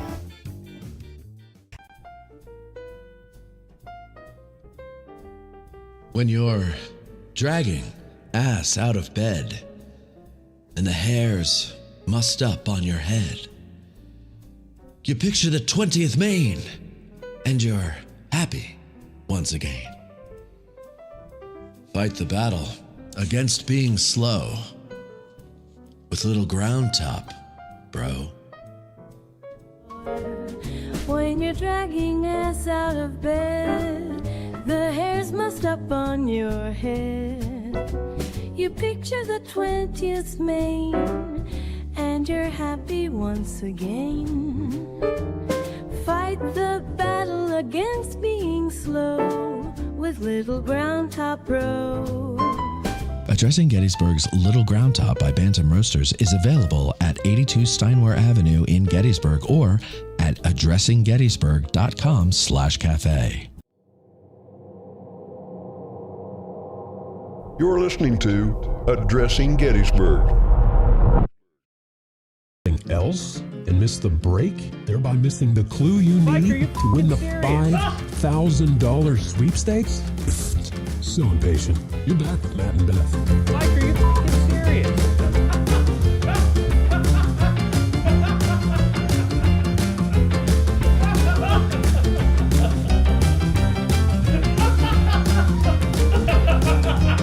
Mike, are you fucking serious? Mike, are you fucking serious? Mike, are you fucking serious? You know, that is one of the most commented on parts. Okay, relax.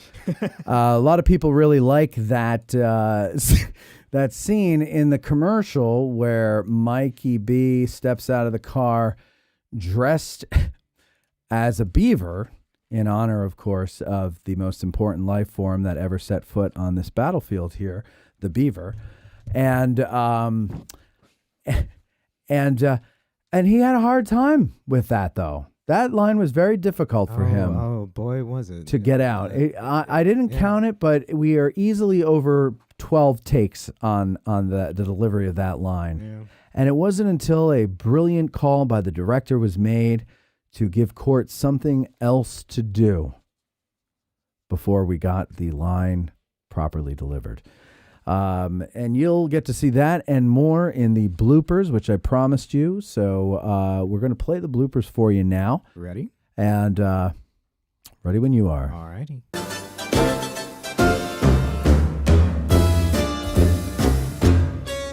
Forgot to add a title. What about serious? I like serious better. Are you fucking serious? Okay. Yeah. Oh, I didn't have time to bleep. So if there are because when you when you mess up a lot and it's windy and it's cold, you want to just get it done. And so the language is a little coarse. So if you've got little sensitive ears, I would recommend watching this later. Okay, that's your warning. Much like the little ears on Mikey's beaver costume. Yes, if you've got. Just look at that visual. Court's hair is all standing up from blowing all over the place, and he's looking at Mike in a beaver costume. It was a fun day. What a bunch of idiots. We're the dumbest group of oxes you've ever seen in your life. Yes, I said oxes. Did you move that? Did I move what? The screen? I don't know. You can move it back. Move it back. Just stand up and push it back. It's fine. I'm just not, it's just black, so I thought it's fine. If you can see it, you're good. Or can you see it? I've seen this before. I don't need to see it anymore. It's fine. All I right. just didn't know if it moved. All right. It did not. It might have. I don't know. Maybe I don't it know. moved. The ghost moved in. It could have been the ghost that turned changed the light color. Yeah, we all witnessed the ghost. All right. Anyway, so here we go. Mike, are you fucking here? Hold on. Get mad at me. Look, pretend you just laid eyes on him, and it's ridiculous. You don't understand why he's doing it. But I got to do it fast, right? Yeah. Yeah, go. Mike, are you fucking serious? More. Mike, are you fucking serious right now? Look how fucking stupid I look. This is supposed to be your big day, and I'm dressed like a fucking beaver. Ow! Yeah, so not angry. More dad. No, it's going to be less dad actually. I Less think dad. It's more like shock, like more just genuine. More just. Like your dad said, a teacher who can't believe his kids are so stupid. Or Are you serious? Tom Hanks. yeah, get the dad in. Yeah. If you say not mad, he's going to go, "Are you fucking serious?" He has. All right. This is Mikey in the costume. Mike, are you? No. Louder. Yeah. Are you crying? Okay. Are you crying? There's no crying in baseball. Mike, are you fucking kidding? Yeah, that's better. Closer. Mike, are you serious? Are you fucking serious right now? What's that? Yeah.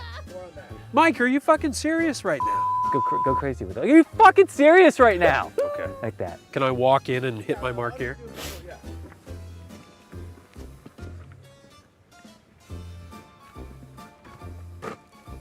Mike, are you fucking serious right now? I got it, Court. Why don't you get out of the driver's side of your dad's car? Walk. Because you were waiting for him. Okay. Out of your dad's car. So, Court, it's for the commercial. Court, move over here. You're in the mirror. What benefit do patrons get? You mean besides 4 premium episodes a month? What benefit do patrons get? You mean besides 4 premium episodes per month and Matt being the bee's knees as host? How about early access to special ticketed events and other stuff? Take that last one. Which, just do the last? How about other? Yeah.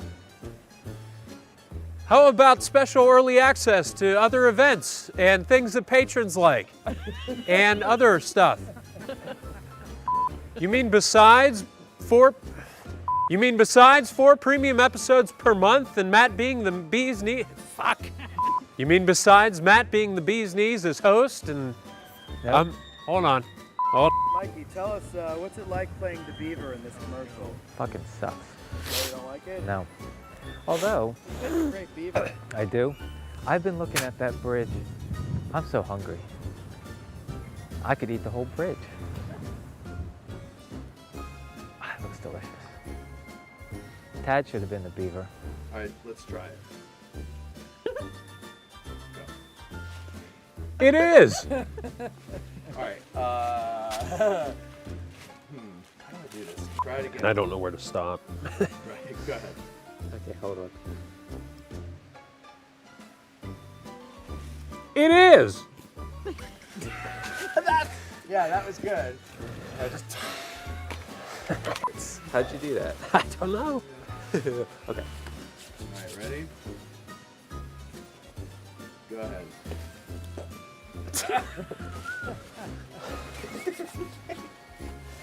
All right, here we go. This is a 1 second shot. Come on, bud. Ready?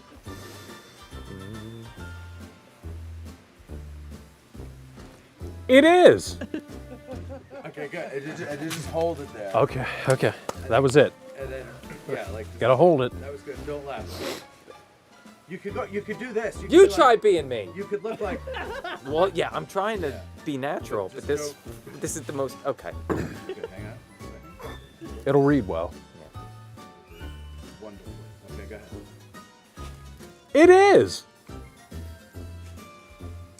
That I would be talking at. I'm glad you asked, sport. Yeah. I'm glad. How glad are you? I'm glad you asked, sport. I am glad you asked, sport. That's great. I'm glad that you're glad I asked. Don't forget, I have the last line of this. I have to say that sounds amazing, and that's when we should be crossing that. Don't worry about my line, but I do have the last sentence. You should do a take where you cry. That was, yeah, that felt good. It felt good. All three of us were well. Just try it again. Be a little more excited. Yeah. That felt good. It felt right. Come. One where I'm like, I'm glad you asked, sport. This is, we can ham it up with this. Want to do the double take 3 with the big claws? Ready? Yep. Take 3. Ready? How do we do that? I'm glad you asked, sport. You see, Gettysburg is the gateway to the most brutal and crucial time in American history. So we interview experts, and our listeners learn with us. That sounds amazing.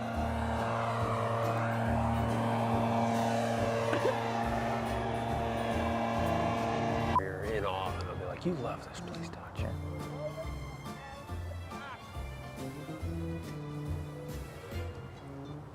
You love this place, don't you? You bet I do. It's my favorite place in the world, you son of a bitch!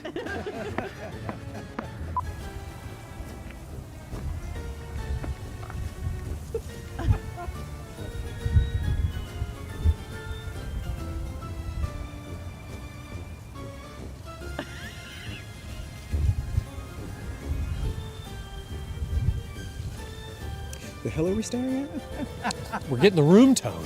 Yeah, it's room tone. And that was the blooper reel there, ladies and gentlemen. I hope you enjoyed that because we enjoyed making it for you. Of Also, course. it was you that laughed at my "What the hell are we looking at?" line. You tried to blame it on Mikey B last week. It wasn't his fault. It was you. You laughed. Did I try to blame it on Mikey B? You did. Oh, I definitely laughed. Yeah. Because, but that was when we didn't have a plan for you to say anything. right. That was You the first- did that on yeah. your own. That's Yeah. what they call an ad lib, ladies and gentlemen. Yes. You ad libbed that, and it cracked me up. A tad lib, if you. A tad lib. Well done, sir. Well done. Wonderful. Okay, so there you go. Now, Tad informed me that the great Grant went through everything and gave us a timestamp, and so here we go. Let's see Tad walking through the shot this morning. Let's see here. Give ourselves a like. Follow my lead there, ladies. There he is. I did not see you there at all, Tadley. I'm very sorry about that. I didn't see you either. I was so Clearly. focused on just getting to. You do look getting my like really destination. random what you're doing walking. Like you look like you're paying attention to something completely else. What are you doing? I think you know what it was. Though, Picking is his nose, it I looked had- like. I just crossed. I was fixing my earbud actually. I just crossed the road, and so I was self-conscious because I always feel bad like when people stop to let me go, and so I'm like, I just ruined somebody's day by crossing the road. So I just want to get out of the square as quickly as possible. Yeah. So I was You have just a on complex mission. about crossing the road. I think I do, and I think this just made it worse because my fear is that it's like somebody saw that, somebody's gonna make a big deal about it, but no, that's I impossible. just want to That point couldn't out happen. that I, Bethany Yingling, Miss Guilt 2000, am trying to counsel you through your guilt. That's why I was staring at you. I love you. What is that I saying? was like- The blind leading the blind. I was like, well, I feel like you might feel guilty about walking in front of I somebody's don't car. feel guilty. That's one thing I don't feel guilty about. Well, good. Hey, Matt, I'm you glad. were trying to figure out why this one got like 5,000 Yeah, views or whatever. it's up to 5,400 because of you. Yeah, that's probably right. Well, now everybody's looking for him, so. Well, that's true, yeah. Well, I was just looking at it, and it was at 53 something, and then it just jumped up to like 54.32 or whatever the hell it was. My So impact. What can you say? something strange going on with that. Anyway, Eric W. says, looking forward to receiving the 2 bags of Little Ground Top we ordered a couple of days ago. By the way, I forgot to do a live read, a second to last live read of Little Ground Top on AG Today. Grant says, what a nice beaver. John B. says, Court and Beaver coming to Netflix in 2026. Marie says, Court's hair is epic. Eric says, Court has a Clint Eastwood get off my lawn stare. Yeah, he does. He's a good looking kid. Let's not deny it. He's very photogenic, and he will make a fine movie star someday. If he could ever learn to just deliver the line, "Are you effing serious?" Dustin Wise says this is great. Matthew Gillespie says this is so much fun. Good. I wasn't sure because when I was doing it, I was like, this is going to put everybody to sleep. Originally, it was like 7.5 minutes long. And I go, they don't need to see every Everybody mess up. loves blooper reels. Yeah. John B says, did he have a beaver costume in his closet? Or I'll tell you the story of the beaver costume. And every time you see Mike or when we're doing a Ask a Guide or something like that in the comment section, please make sure you pressure him. When this goes back, we were still in the shed. So it has to be 2022. When did we move here? 23?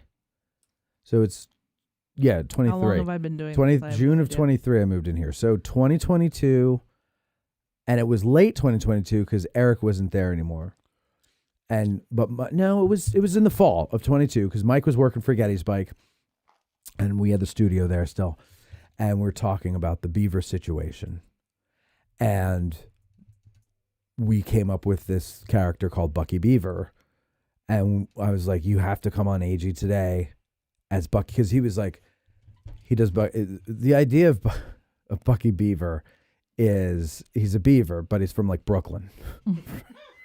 Right, because you know Brooklyn and all the beavers they have up there, and I said, well, I mean, is he related to Edie? Sure.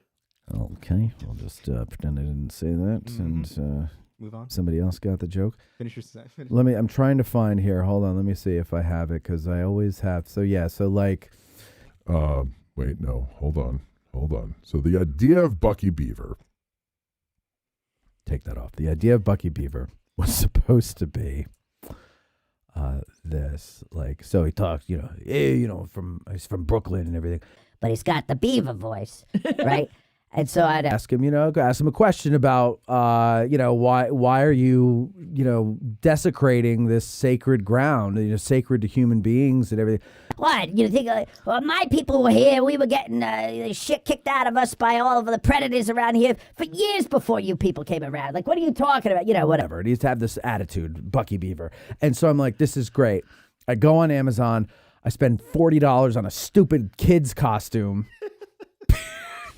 And he is afraid for the next 3 years to wear it. And I'm like begging him, Mike, please come on AG Today one day as Bucky Beaver. Like, it'll be funny. People will love it. Nope, wouldn't do it. And then finally, the original idea for that scene was he was going to be on a boulder on the shore of Lake Crawford in the beaver costume. Okay. And Court was going to be in waders in Lake Crawford. And Court was going to say to Mike, are you effing serious right now? as if he's the stupid looking one, but he's also stupid looking in the thing. And he goes, what? It's for the commercial. And then they redo the whole thing or something like that. Mike's like, I'm not wearing this on the park. And then we're like, yeah, actually, you're probably right. We shouldn't do that. Wear the beaver costume in the park. And so we said, well, let's go out to Sachs Bridge then. Because of all the, all the stuff that goes on out there. Mm-hmm. This is the least of the horrendous things going on out there. So that's why we went out to Sachs Bridge.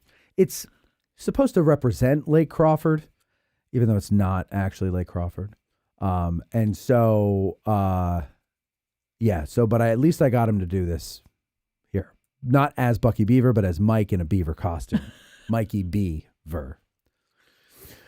Jeff Pasnick says, just when I thought it couldn't get any better, you go and do this. Jeff, he also says, 20 years from now, this will be the thing AG will be remembered for. You're probably right. At least it'll be remembered for something, right? Can't go wrong with that. Yeah. Matt Gillespie says, Daffy Duck rehearsing, I dare you. I dare you. Bucky's coming soon to a little round top, says Eric. Jeff Pasnick says, watch out Bollywood. Here comes the AG stars. That's good. That was great. Instead of where's Waldo, it's where's Tad. That's good. I like that. So a beaver that's been around. Yes, that's Bucky Beaver. Beaver that's been around many, many blocks. Okay, so let's see. Let's do, we'll start with some positive stuff here, some nice stuff. As of today, I believe, now I don't believe this includes, and let me just double check because I sent Tim a request for this. I don't know if he got it in time. But this does not necessarily, as I understand it, no, in fact, I know it doesn't, include the people who came to the Antietam tour. That is also considered a donation.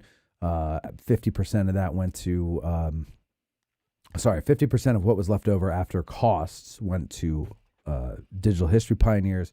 The other 50 went to the George Tyler Moore Center. But these are people who have made individual donations, not for an event or anything like that per se. We're going to start off here with Anonymous. Abby someone. Abby someone. Anonymous. What? Oh, is that the thumb drive? Yeah. It's not important. I've been looking for this. It's been here. I from my birthday slideshow. Yeah. Anonymous there on the top of the list. Dustin Wise, Kevin Tracy, Matthew Gillespie, Project Pass, that's James Cosgrove, William Ryan Hart Jr., Paul LaGreca Jr., John Brogan in memory of Maureen Brogan, Richard Snyder, Louis Trott, Brian King, Darren Pike, Stephen Byers, Michael Chansey, Josh Vinay, Jeffrey Pasnick, Brian Snaberger, Francis Soras, how do they say it? Sorasi, Joey's mom, Franny's friend. Okay. Francie, Paul LaGreca Jr., Court Micker, and Merritt McIntyre. That's a cool name. Sorasi, thank you. Sorry. Yes, Sorasi. And he says it right in the beginning of the show. Mm-hmm. Wait, where is it? Hold on, let's see. I think it is. From the Gettysburg Museum of History Studios, high atop Baltimore Street in a maximum security. Sorry, I can't fast forward. With Central Air, it's AG Today. Hey, I'm Gary Edelman. Hi, this is Wayne Motz. Hi, I'm Joey Sorasi. Yeah, Sorasi. Okay. Sorry, guys. And that is as of today in 2025.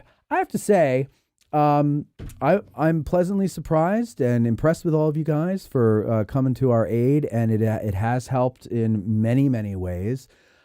Memory, had to buy a 24 terabyte hard drive. There's 3 terabytes left on it. And we're about to get, and this is from the funding from, what's it called? Antietam Tour. We're about to get a, souped up Mac laptop for editing purposes. So now Tad can be in there and I can be in here, and we can work on 2 shows at once instead of 1 show at a time, because we've only got one That'll be great. Powerful computer. So that's great. Thanks for coming to the Antietam Tour for that. Some of these people and I should have had to mark which ones, have recurring donations every month. That's nice. And I spoke with Anonymous the other day. I'm not going to say what Anonymous's idea was, but Anonymous had a very generous and great idea. I'm waiting for Anonymous to get back to me on what the limit of this idea would be and the time span. He or she suggested all year long, but we'll see. I leave it up to Anonymous, but I will announce that in January. Nice. Yeah. And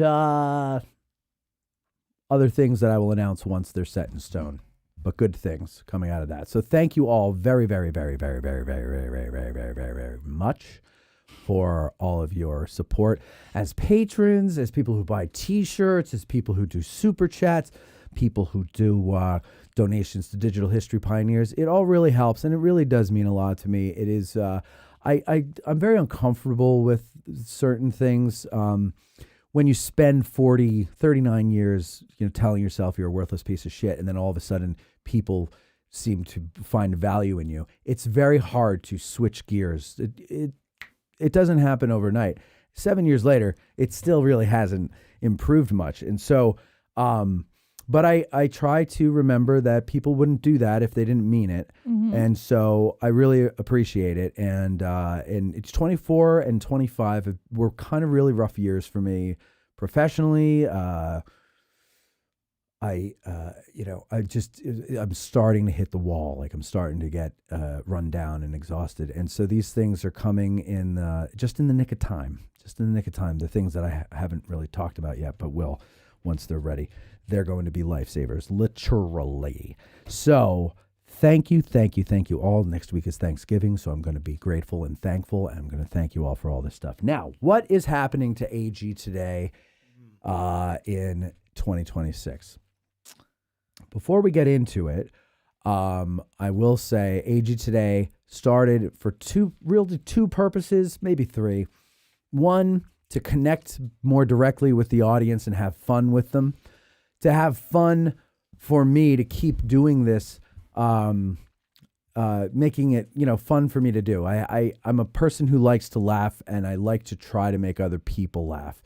And it doesn't always work, but I try, and it's fun to try. And I like to be around interesting people. There are a lot of interesting people that I've met since starting Addressing Gettysburg. And I thought that, for the licensed guides that I've met, Ask a Gettysburg Guide is a great place to put them. For other historians, Patreon episodes where we don't have to, it's not particularly an Ask a Guide, that would work for them as well. But what about the other people? What about you guys that I find fun and interesting and I think that an audience would enjoy? Like, that's why I did this. It's to showcase the people around me who otherwise wouldn't be known, but I think they should be. I find them interesting. I find them entertaining, obviously nice because we're friends, and I wouldn't be not friends with you if you weren't nice people. And that's all I ever really wanted to do was say, I love living here. I love the people that I've met, the best people, nothing against, of course, all the people I still communicate with back home are the best people I've met in my life while living there. But so many interesting and fun and nice and helpful people in this tiny geographic space called Gettysburg. And I've met a lot of them, and they've been very good to me. And so I wanted to kind of just show everybody like what it's like, for me at least, living here, and getting to know everybody who I get to know, who I find to be people that are worth your time and you should listen to, as just to see what they're all about, and you'd find them interesting and fun. And I think I've proven that I have a pretty good judgment as far as who these people are, and as far as entertainment value goes and interest goes. And entertainment value isn't a bad thing. It's not an expletive thing. It's a, hey, listen to what this person has to say. Like, they do something very interesting. And so that wouldn't work in any of the history show formats. For a while in the Ask a Guides, I tried to do housekeeping at the beginning of the show, and then I would get comments like, "Oh, it's 16 minutes before they actually start talking about the battle." And then I realized, okay, these people don't really care about you. They just want the battle. They want the story, and I'm going to give it to them. And I'll make another show for the people who are actually fans of us and the show that we do, not just the information we're sharing. Because there's two different types of people. I would just want the information, shut up. And then there's wow, these people are entertaining and they have really good information. I like them. Those are the people I really want, right? I'll take anybody, but those are the people I'm after.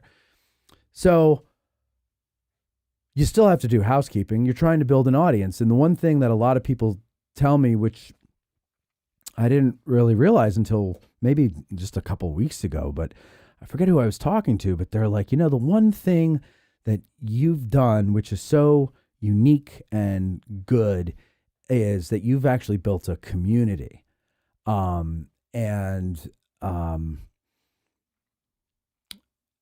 They don't have to join anything to be part of that community for now.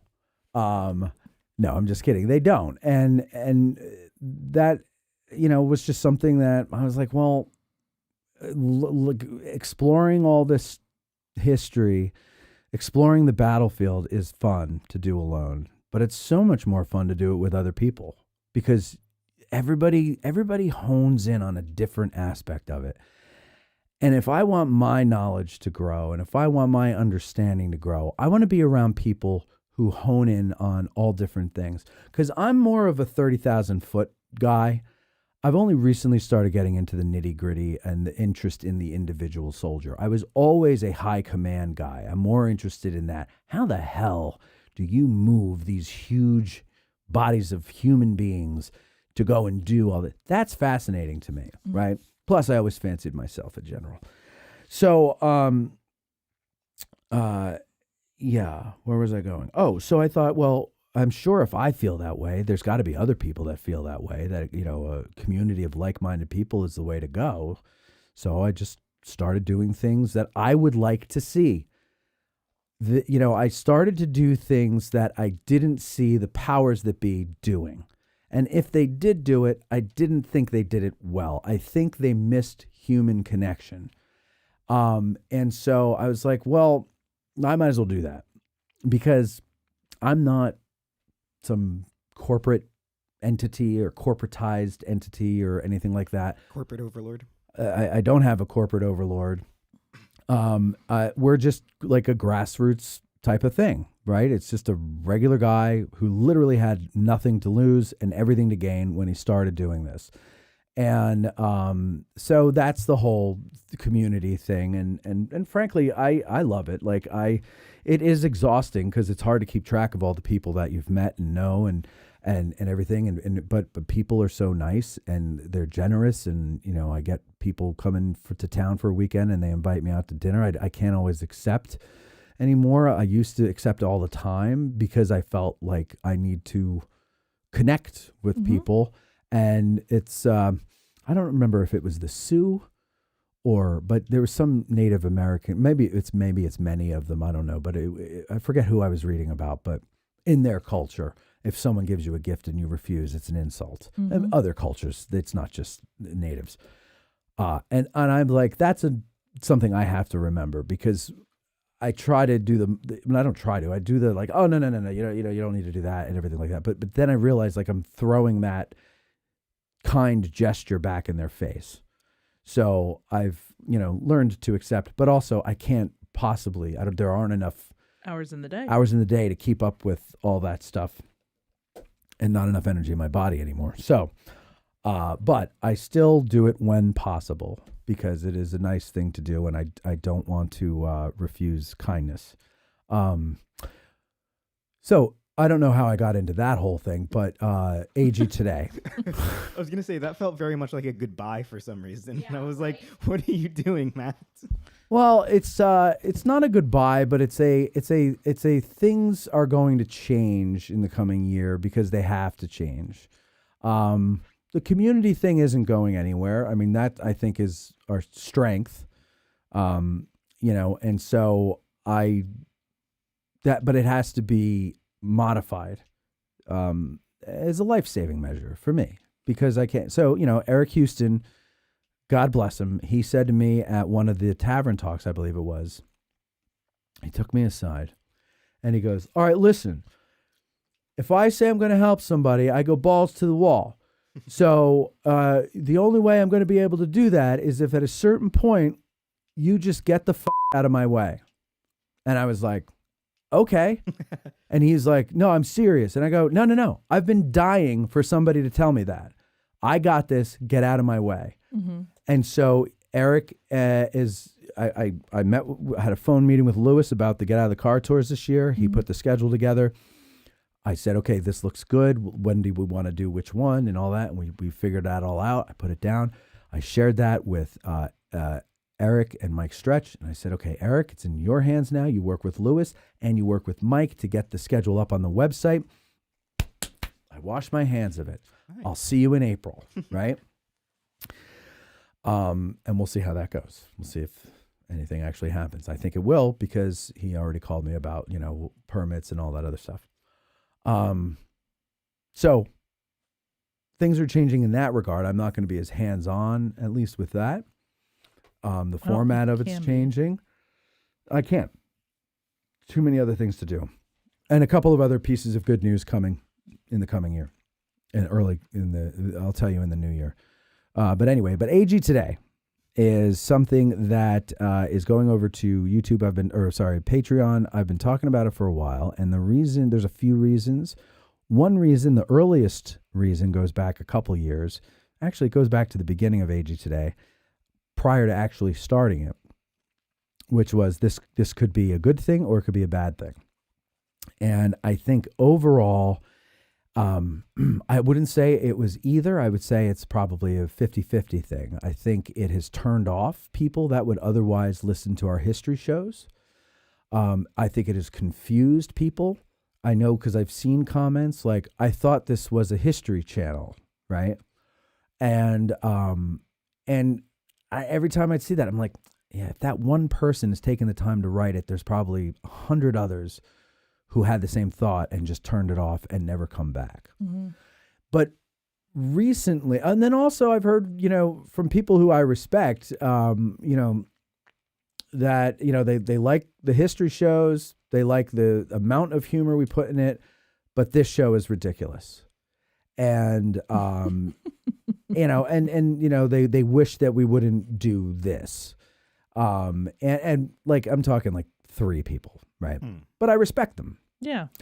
And, so I'm like, For many YouTube channels talk about YouTube's, fuckery, if you will. And I didn't bleep myself there, but that's what it is. And, the first thing that it did, which was very noticeable for me, was it cut the revenue from YouTube by 70% in a month. Overnight, 70% of my YouTube income went down. It is only now gotten up to 50% of what it was a year ago. So that hurt. Yeah. That was $45,000 a month cut by 70%. No, that's not, it wasn't even close to that, but it was something that I had been able to rely on and had been able to grow a little bit of the business with. Mm-hmm. But then that happens. The slush fund. Yeah, basically. I mean, it was really amounts to like maybe 3 bills. Hey. Not 300. I mean, 3 bill payments were taken care of by just the YouTube revenue. Yeah. And they weren't huge bills. So it's nothing to sneeze at, though. No, it isn't. It isn't. And then I noticed that probably over the course of the next month, you kind of notice like growth and shrinkage. When you notice when it happens artificially. Okay. Okay. Like suddenly we shoot up to 25,000 subscribers. I never really believed that. I never really did. Because views and watch hours went down. No, went down. Oh. So all those subscribers, and then they go, yeah, I'm not going to watch this. That just, it's weird.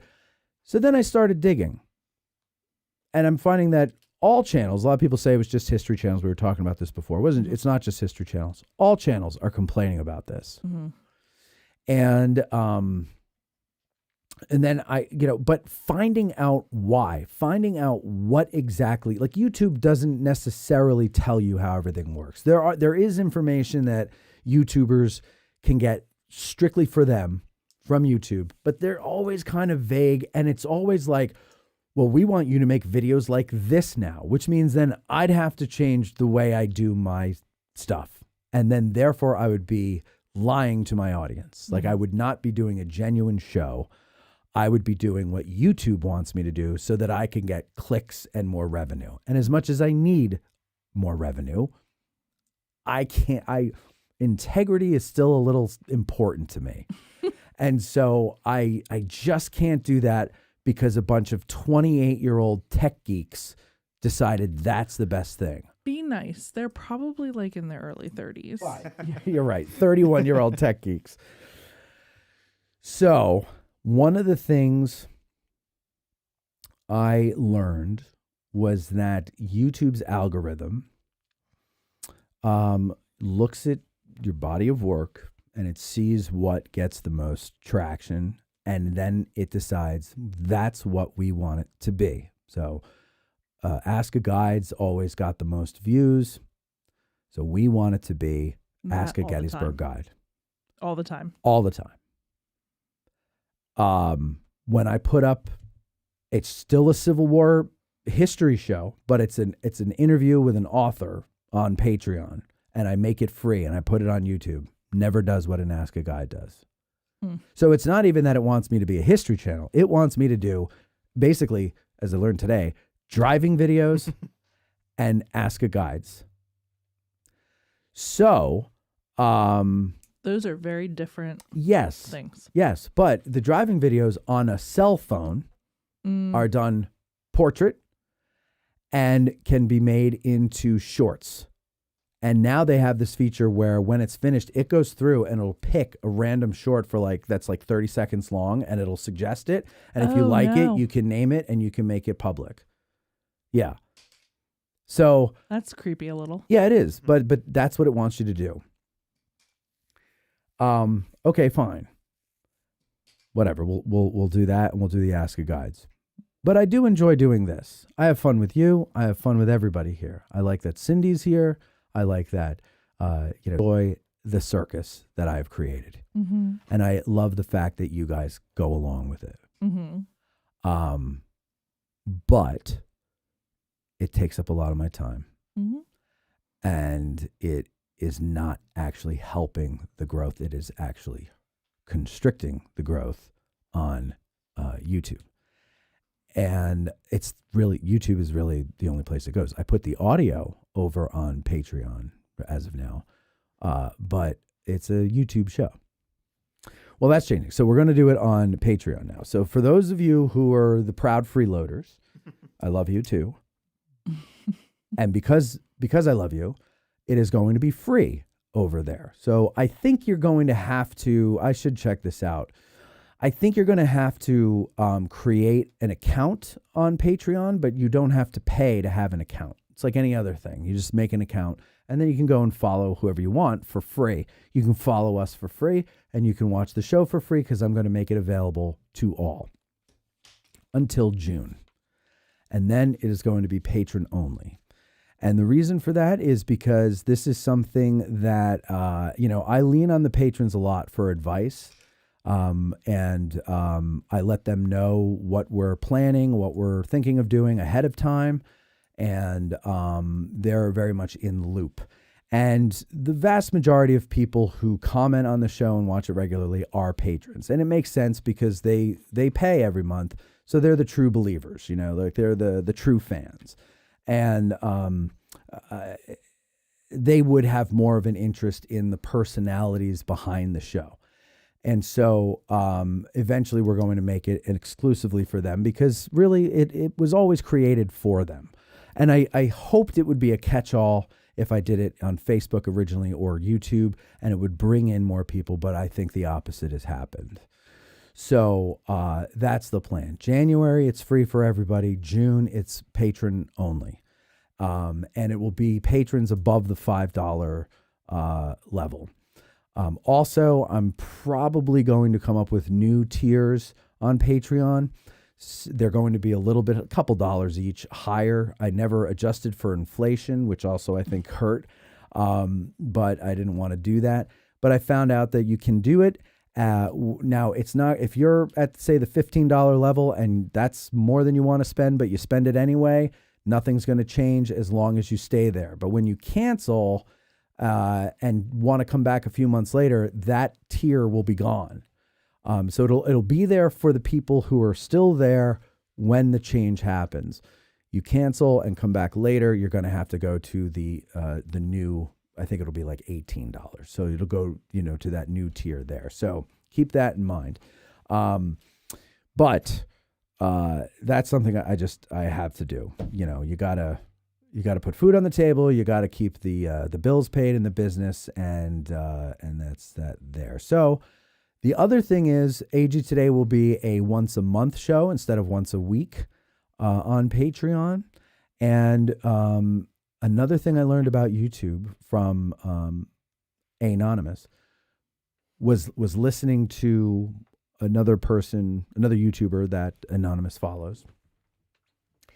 And that person discovered that when the word news is used in the title, the description, and or the content itself, YouTube was throttling down those videos that he was putting out. And he did an experiment where he did the same type of content, same video and everything, but started using the word like current events or something instead of news, and everything went back up.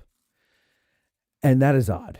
It is odd. That is odd. But we were talking about that before the show. Yeah. And I really think, like, my generation, we try to get away from the news as much as humanly possible. Well, yeah, but I think YouTube, Google in general, is engaging in some form of social engineering, whether it's, I don't think it's a tinfoil hat thing to say anymore, especially if you look into all the reports that have come out about how they work.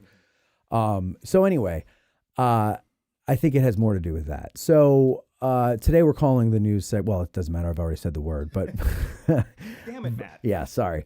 But and the next show is the last show. It's the Christmas show. We don't do the news on the Christmas show, so whatever. So this will be the last news segment because what are you going to do? A month's worth of news on a monthly show? No. But a few weeks ago we did a show where during the news we kind of flitted the news off.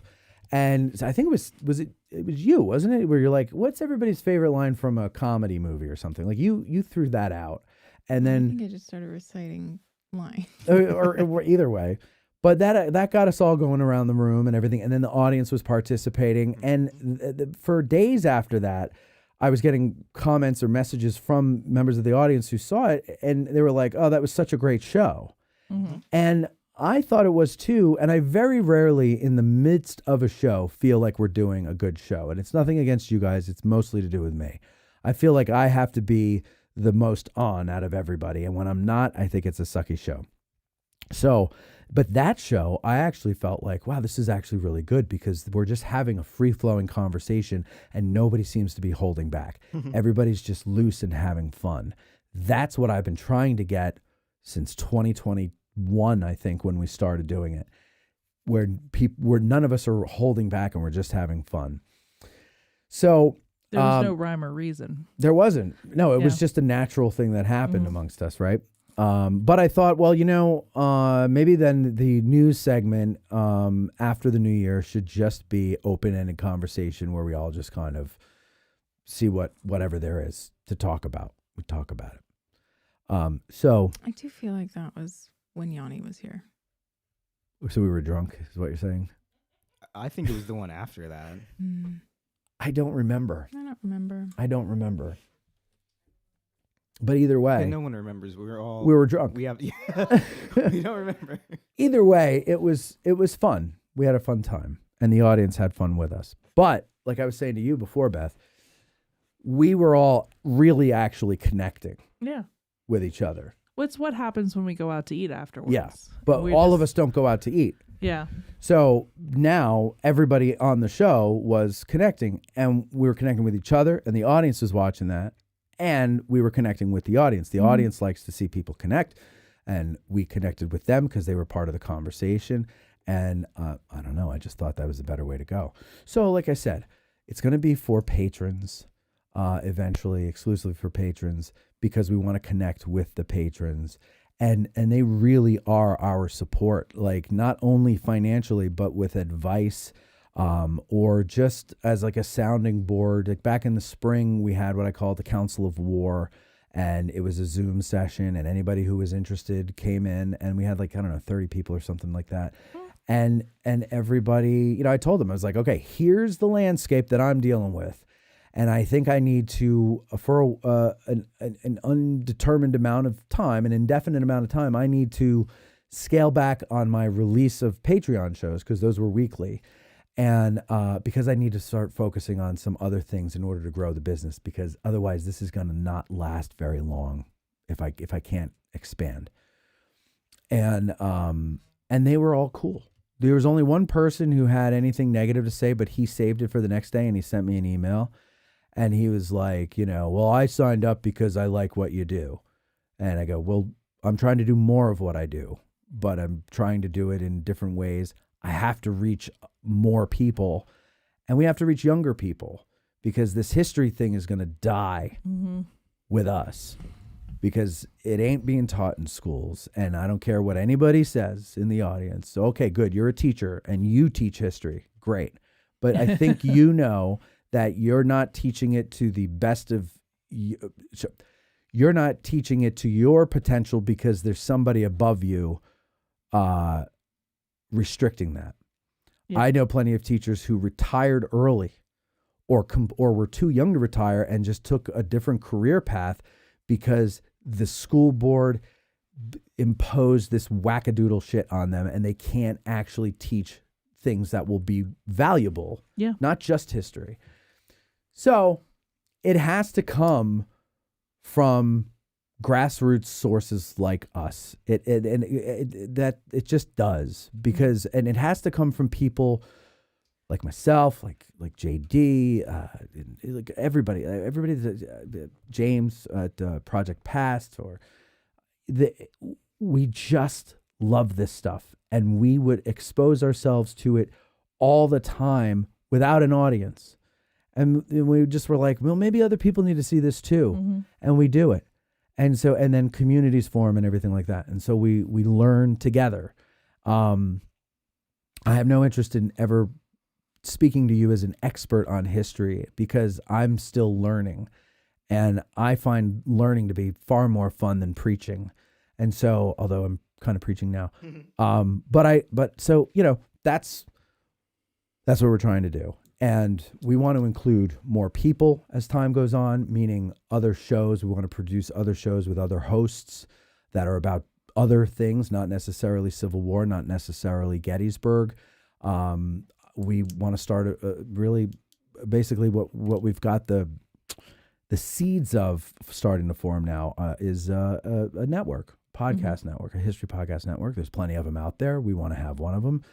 And we're looking for, very specific type of people who are kind of in the vein that we are, which is,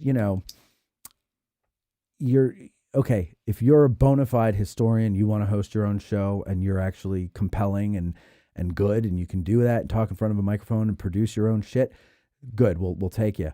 But we're looking more for people who are good interviewers, who can interview experts. We don't want you posing as an expert when you didn't finish college, or you did finish college with a bachelor's in basket weaving, but you also kind of like history. That's not what we're looking for. We're looking for people who will talk to the experts and learn with their audience. But that's down the road.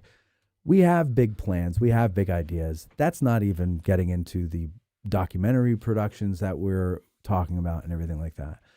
Anyway, AG Today kind of gets in the way of that, but it's still fun. We know that a lot of you out there like it. And so that's why we're going to keep it going, but we have to pull back a little bit like that. Okay? So there you go. Now, the other thing, Cindy, would you like to tell them what we talked about the other day? How do you want to handle that? I mean, you can.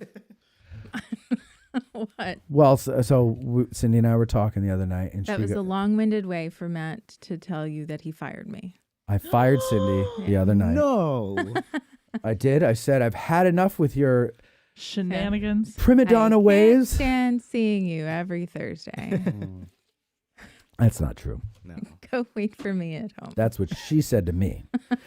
No, we were talking the other night about a couple, just basically how was your day and everything. And she said, I think when you come back in January, I don't think I'm going to do the show anymore. Mm-hmm. And, you guys hear me complaining. Well, you had been talking about, is it going to be every week? Is it not? It wasn't just that I was like, no, not really going to do this anymore. I just thought, well, it's kind of lining up with the time where I felt, all right, well, if you do that, then I feel like it is a kind of a natural time that I can step out of it and not be so darn tired. And that's the thing. So you guys hear me bitching all the time about how tired I am, how overworked I am and everything. Cindy, you are. Which I am, yeah. But Cindy is just as much overworked as I am. She works several times a week. She'll work late. She'll work sometimes 6 or 7 day weeks. We both get up early, super friggin' early because of the goddamn dog. 4:45 this morning. I didn't notice till 6, but still. I know, but I didn't even notice them when you got out of bed. No, I know. That's how tired I am. You were so exhausted. Yeah. And for her to come here, I was explaining this before to Beth, she leaves work, goes home, which is what would you say, 8 miles or so to home? It's a 17-minute drive. Takes me 17 minutes. A 17-minute drive from work to home. And then she lets the dog out, feeds the dog. Then another 17-minute drive to here, where she then sits for an hour and a half, 2 hours waiting for her segment to come on. She books the guests on the show, so she feels that she should be here at the beginning when they arrive, so that she can greet them and keep them entertained. But in the meantime, she's back there practically falling asleep because and a lot of you might see it in the shot, like Tad has there, and think, wow, they're really boring their studio audience. But no, she's just exhausted. And then she has to come in here and do the news at the end of the show. And by that point, she's just beat. And we get home, and she barely makes it in the door and falls asleep in the foyer. She falls asleep right in the middle there. Yeah. In the middle of the bow tie. What's the bow tie? The shape of your house. Oh. Like a barbell. So Cindy said, I don't think I'm going to do the show anymore. And that actually helped me make the decisions that I just told you about. Definitely once a month, because I was like, I'm tired too. Like, I am tired too. There's other work to do, but I don't do it on Thursdays prior to the show because that will drain me for the show. And the show isn't going gangbusters. It isn't bringing in new patrons. It isn't bringing in a ton more revenue. There's no, as Barbara likes to point out, I use this phrase a lot, the juice ain't worth the squeeze. Now, where will it be worth the squeeze? With the people who are giving me the juice, patrons. That's where it'll be worth the squeeze. This has never been a fundraising show. We actually raise more funds off of doing the Ask a Guides live because people are very kind and they give us super chats to defray the cost of me feeding the crew and the guest. So we do pretty all right with those. But for the most part, yeah, that's that's what I got to do. Is like I gotta not focus everything, but I have to pay a little more attention to the people who are really getting behind us. And again, that is not to say that the freeloaders don't get behind us or that we don't value you, because the freeloading still helps. And I call you a freeloader tongue in cheek, and I think you know that. Every little bit helps in different ways, but you still have to eat. And as you might notice, I've lost 30 pounds in the last few months, and that's because we ain't eating. We ain't eating because Patreon ain't growing. Patreon.com/Addressing Gettysburg. Feed us. No, it's not that bad. I'm just teasing. Make Matt Santa Claus again. Yeah. Right. I'm not gonna. I'm gonna have to bring extra pillows this year. No one likes the skinny Santa. Shit. All right. Let's see. What is the audience saying? That's it. I quit. Okay. So we lost one person there. Yeah, I'm with him. I quit too. All right. We lost 2 people there. Yeah. Why do you give so much attention to Patreon and your patrons? I resent that. I've been watching you for free for 5 years. Doesn't that account for something? No, Ralph, it does not. No, Ralph. No, Ralph. No, Ralph is a patron. All right, let's see what they're really saying. Grant says, can I call in? I have a really good idea. Yeah, Grant, hold on. Shit, I should have set up the phones. I'm sorry. Well, you can set them up when we... All right, Grant. When we start the news, I'll set up the phone because I can't. I don't want to interrupt. It's just going to be annoying. Let me see what everybody else says here. Okay. Trim Bod says, sounds like a difficult change / growth. Truly best wishes for its success. I'll be there with you. Thank you, sir. I can't. Yes, it looks like a sir in the avatar. I wish they would make them bigger. Well, that's assuming. Reading Aid says, yes, you have to create an account to do it free over there on Patreon, but that's okay. It doesn't cost you anything. Ken Wyman says, call us Matt's Cavalry. I like that. Pardon me. Let's see. Eric says, Addressing Gettysburg Patreon, the perfect Christmas gift this season. That's right. That is true. Eric W. John B. says, Grant is kind of the AG Today's Statler and Waldorf grumpy Muppet guys in the balcony ridiculing Matt. You're true. You're true. Reading Aid said, are you effing serious, Eric?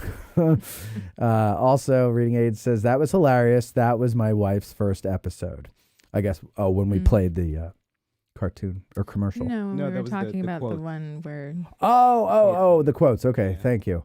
Josh says, I missed the start, so the show's going to monthly only. It's going to Patreon, and it's going monthly only over there. And that's really to make room for more work. Yeah, honestly, is what it is. Like more history-based content. John B. says, the comment section sometimes has a free-flowing conversation of movie lines from Three Amigos. Great one. Or favorite John Wayne movies. Love it. Yep. Those are good. When on Three Amigos... When Martin Short is sitting on the steps with the little Mexican kids, and he's telling the story about how Dorothea Gish came up to him on the set of whatever and said, young man, you have got it. And the kids have no friggin' clue because they're poor and they don't know of movies in Hollywood, but he's so out of touch because he's an actor, and that's what's so freaking funny about that scene to me. And that made me laugh at 12 years old. Like, that was the first time I got, like, what is that called? Is that irony? I don't even know what that is. I think that's called racism. No, it's not called racism. The joke. Yeah. That he's Matthew, telling the story to people who don't get it. Racism is not a joke. I don't know why you would phrase it like that. That's rude to me. Oh, God, you are something, Tad. All right, let's see here. Wood says, we'll be praying for you in the show. I know you will do well in the new course of action. Thank you, Wood. We will, and I appreciate the prayers. It certainly helps. I'm not one of those people who mock thoughts and prayers. I could use all the thoughts and prayers I can get. And, yeah, thank you very much. I appreciate that. Reading Aid says, yep, I'm at that point. 22 years in the classroom, Time for something new. And that is a shame. You know, Bob Steenstra, who was here last night to do the addressing or the Gettysburg Address special, he was a teacher for 30 years. Wow. And I remember when Common Core was new. Mm-hmm. And now, just to give you an idea, I've met former students of Bob's around here because he was a teacher in New Oxford. They had, I met them in adulthood, and the fact one they of them still remembered him. right? They remembered him and loved him. Like had fond memories of Mr. Steenstra's history class. Right. Mm-hmm. I was in New Jersey working. I was doing a commercial. And we needed like a bodybuilder because it was like this product. We want to show how strong it was. So we put an ad out for a bodybuilder. And this one guy sent in his email and resume. And his phone number was a 717 number. And I go, 717, were you from South Central Pennsylvania? And he goes, yeah, New Oxford. And I go, oh, my friend is a history teacher in New Oxford. And he goes, oh, yeah, who? And I said, Bob Steenstra. And he goes, I love that guy. This guy was like 25 at this point, right? Wow. And he remembered Bob. So anyway, Bob was a great teacher by all accounts. He used to, every year, march his students on Route 30. I don't know how he got permission to do this, but he would march them from New Oxford to Gettysburg, and they would camp out at the McMillan campground, and he would, get some guides to come out and tell them about the history, and he would even get like a ghost person to come out and tell stories around the campfire or whatever. And the kids loved it. Everybody couldn't wait to get into 8th grade so that they could take Mr. Steenstra's history class and go on this trip. And you never hear that. No. Common Core comes. He's not allowed to do it anymore. He's not allowed to teach his classes the way he's done it for 20-something years at that point. He had to do it a certain way. Mm-hmm. And I remember, now I had moved away at this point, and I remember just calling him to catch up and everything. I said, so how's school going? And he goes, Matt, I'll be teaching 30 years next year. And he goes, for the first time in my career, and his voice starts to quiver. Mm-hmm. Robin quivers. And and he says, for the first time in my career, I dread going to work. Oh. And I go, really? And he goes, yeah. He goes, they won't let me teach. Mm-hmm. And I go, well, what are you doing? And he's like, I don't even know what the hell it is. He goes, it's not teaching. It's not education. And I was like, that is criminal that the system would do that to the students because they're depriving students of good teachers. Mm-hmm. And that's what I'm saying. It's not teachers I'm criticizing. It's the system. Yeah. And you have to go out of the system. And I say this, by the way, as a person who the system failed, right? I've always wanted to learn. I've always had a thirst for knowledge. Mm-hmm. But the way they expect this one-size-fits-all bullshit, and by the way, it was bullshit when I was in school too. Mm-hmm. It's not just now. It's just worse bullshit. It's all bullshit. I slipped through the cracks. I somehow got through into college. I don't know how, and finished college because it was bull. It was all bull.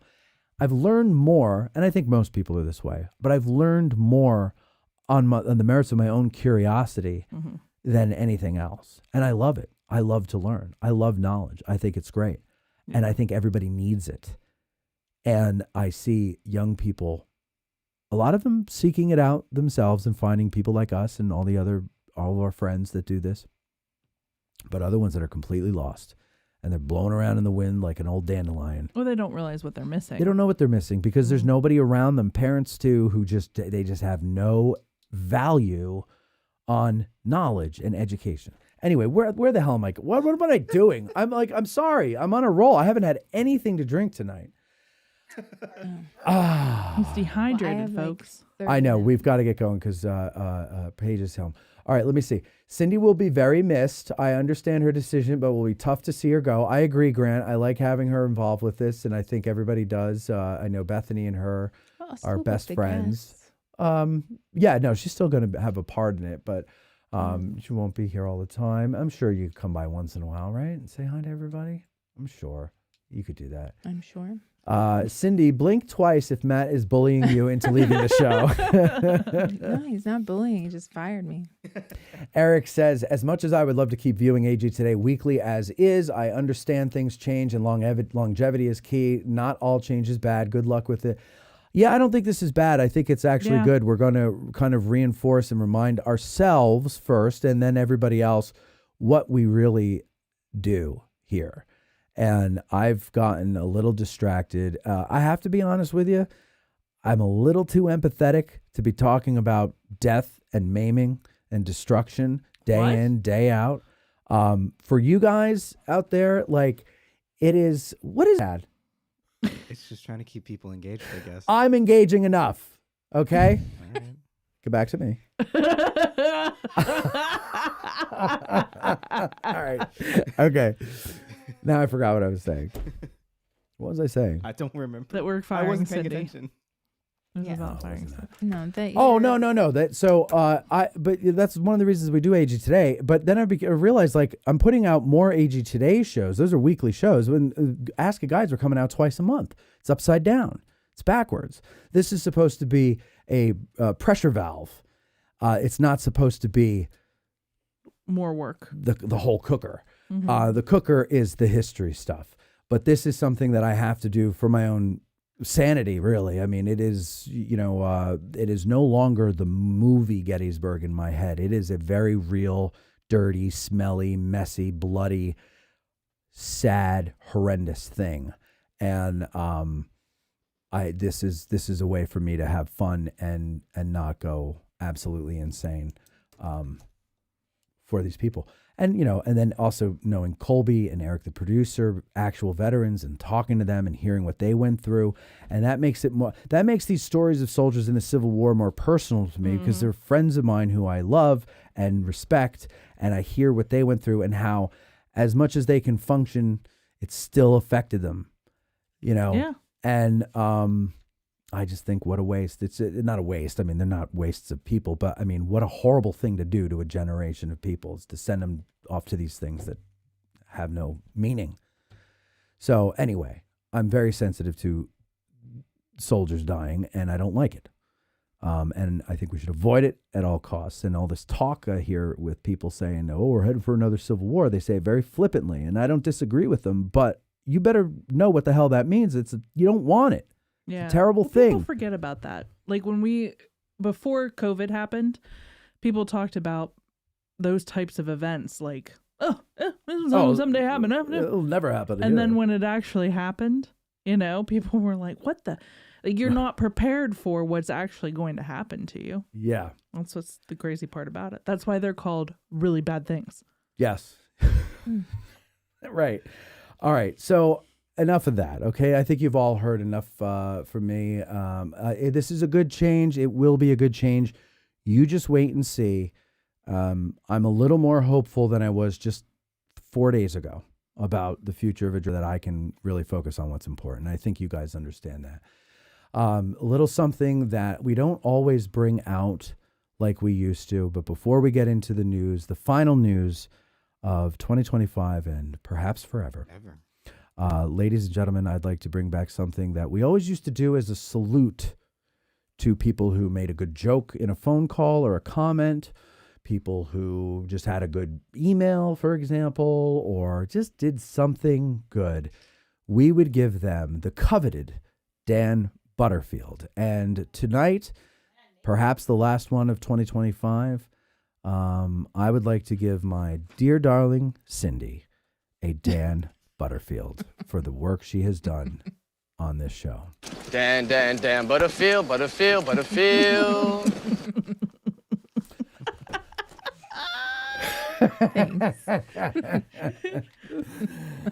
And now, all the news that's fit to print and a good deal that's not. Here's AG Today's lead anchor, Bethany Yingling, with current events and sidewalk conditions. Adams County Library System earns prestigious gold status as a PA-forward library.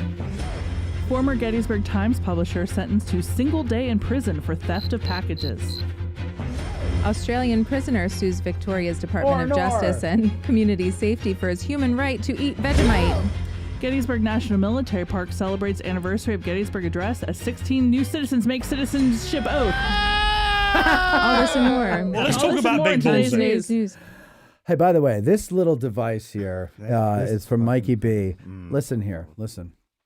Hold on. Where's the goddamn thing? I do not like progressive lenses.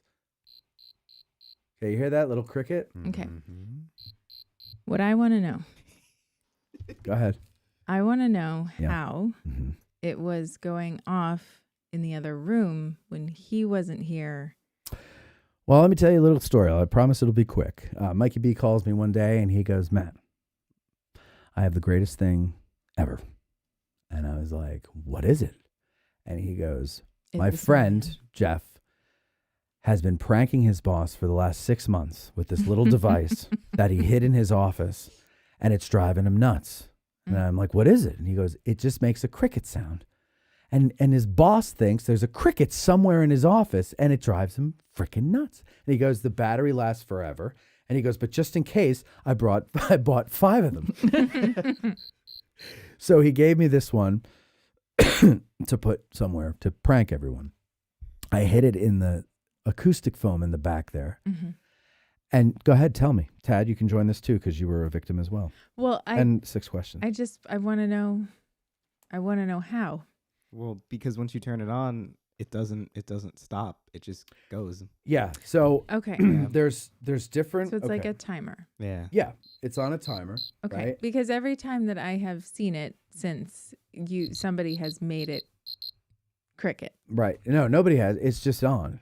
Yeah. It's a watch battery. Well, okay? no, but then like you put it next to the microphone and it happens to do it. It's not just because it happens No, to I'm do it. hitting. Exactly. That's what I'm saying. So every single time since then, somebody has pushed something and it crickets, but it wasn't doing it before. Sorry. So I didn't know how it was happening. So it's on a timer. Now it makes sense. Yeah.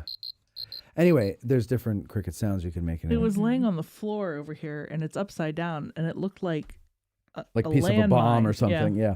But okay, so then you guys were in the back and it was driving you crazy, right? Well, because, and I don't know, we were looking for what was new in the room. And we kept blaming Mike, poor Mike Lentz, because he was sitting right where They it was. could have been making this sound. Yeah. Thought And- Mike had a cricket in his pocket or Well, something? no, we thought or- it was like and his then we'd phone or like something. listen, but there was so much space between each cricket that we'd listen, and then it wouldn't do it, and then we'd start paying attention or doing something else, and then it would go again, and we'd all look over and go like, "What Yes. is making that sound?" Mike's dastardly plan worked very well. And you guys were like Of all course, pissed Mike by the B end of it. is behind it. Excuse me. Pardon me. That just like flew out. Right into the microphone. Yeah, I didn't mean to. I thought it was at home. Okay, take over the news. I'm going to get the phone lines up for Grant and whoever wants to call in and say goodbye to us. Well, I apologize for my reading in advance because the printed landscape, and I don't know, but my brain doesn't work that way. So, Adams County Library System is proud to announce that it has been awarded Gold Star status as part of the PA Forward Initiative, which is a statewide literacy program for the Pennsylvania Library Association. This honor recognizes the library's exceptional commitment to advancing literacy and lifelong learning opportunities throughout the community. It's the highest level of achievement within the PA Forward Star Library program. To earn this distinction, the Adams County Library System had to demonstrate excellence across a series of rigorous standards set by a team of peer libraries. These standards measure how well libraries plan, deliver, and document literacy programming that aligns with the PA Forward framework. And a Gold Star award ceremony is planned to be held at the Gettysburg Library on Thursday, December 4th. So congratulations to them. They really do a great job over there. The calorie. Today's the 1st November, and I want to wish you a happy Thanksgiving ahead of time in case I forget, for you and Bethany and Cindy and Mike and Debbie and all the crew there at Addressing Gettysburg, and Major, of course. And I had an idea that you could do, since you like to do cooking, and I see that on the program that Gary Edelman likes to do cooking, maybe you two could have a steak cook-off. Oh, one that's not a time. bad That would be idea. really I like cool that. to see. I'll talk to him about that. I saw him on Civil War Cooking with Sarah Beerley, and he seems he's pretty good in the kitchen. So Well, Gary is an actual chef. Like he went to school for that, I think, or something. Like I think so. Something like that. That's a good idea. He's coming on in December. I'll talk to him. Yes, Mr. Calorie, this is Kathy Hoffman again. I'm watching the PCN channel, so I apologize if you hear Ralph Siegel in the background. Is it true that Union troops at Gettysburg captured a Confederate mascot dog and called him a prisoner of war and traded him for a captured Union soldier? This was supposed to be confirmed by military paperwork. I watch on YouTube a lot of different things about the Civil War, and this is on a program called 44 Weirdest Civil War Facts. So that might be some homework for Mike Lentz or Debbie to check into. Just curious if it is true. You don't know to believe things or not on these channels sometimes. What say you, Debbie? Have you ever heard that story? Because you got very close. I've heard that one before. No, I haven't either. I'll have to do some homework tomorrow. Yeah, and by the way, Kathy and everybody else out there, be careful with the history YouTube channels you watch. If you don't see the person speaking, and if you do see the person speaking and they look very good, it's probably AI. And you got to be careful because often there's a lot of these AI history channels popping up. I keep seeing them. There's one that keeps showing. It's like they keep re-uploading the same crap video about, these amazing facts about the movie Gettysburg. And I'm like, I think they call it Addressing History or something like that. No, they call it Addressing Gettysburg. and it's all AI, and half the stories are bullshit. Yeah. And or the ones that aren't bullshit, they get wrong because it's somebody putting AI prompts into AI. It's doing whatever. It's writing its AI script, but it's getting things wrong because it's not perfect yet. And God forbid it ever becomes perfect. And then they put that AI script into an AI movie maker, and it uses AI images and it uses an AI voice. And sometimes it gets these things wrong. So it may be that happened. I don't know. I'd never heard that story before. But it could have happened at another battle and AI messed it up. Just be very careful and it's always with those odd numbers. 44 crazy facts about 44 crazy facts about that. So why can't you do a top 10 like a human being? Because you're AI. That's why. History Underground is in the chat and they concur. Lots of AI slop channels polluting YouTube. I love that. AI slop channel. Oh, have you never heard that? No, I haven't. Yeah, that's what we call it. That's what it is. And the thing is, we call it, like he's part of it. Yeah, like he's just entering the world. But I know more on that. Well, you knew one phrase. You did know what Riz was last week, and you found out, and it made me want to blow my brains out. Stupid. Riz. What is it? Actually, okay, not to know. Yeah, what is Riz? It's very 6'7". It's ridiculous. Yeah, and it's what is that? charisma. I just heard about that today. What is 6'7"? Oh my God, I'm not doing this tonight. What does it mean? 6'7" is also ridiculous. It doesn't mean anything. Well, what does it mean? Well, what are they? How do they use it? Tad.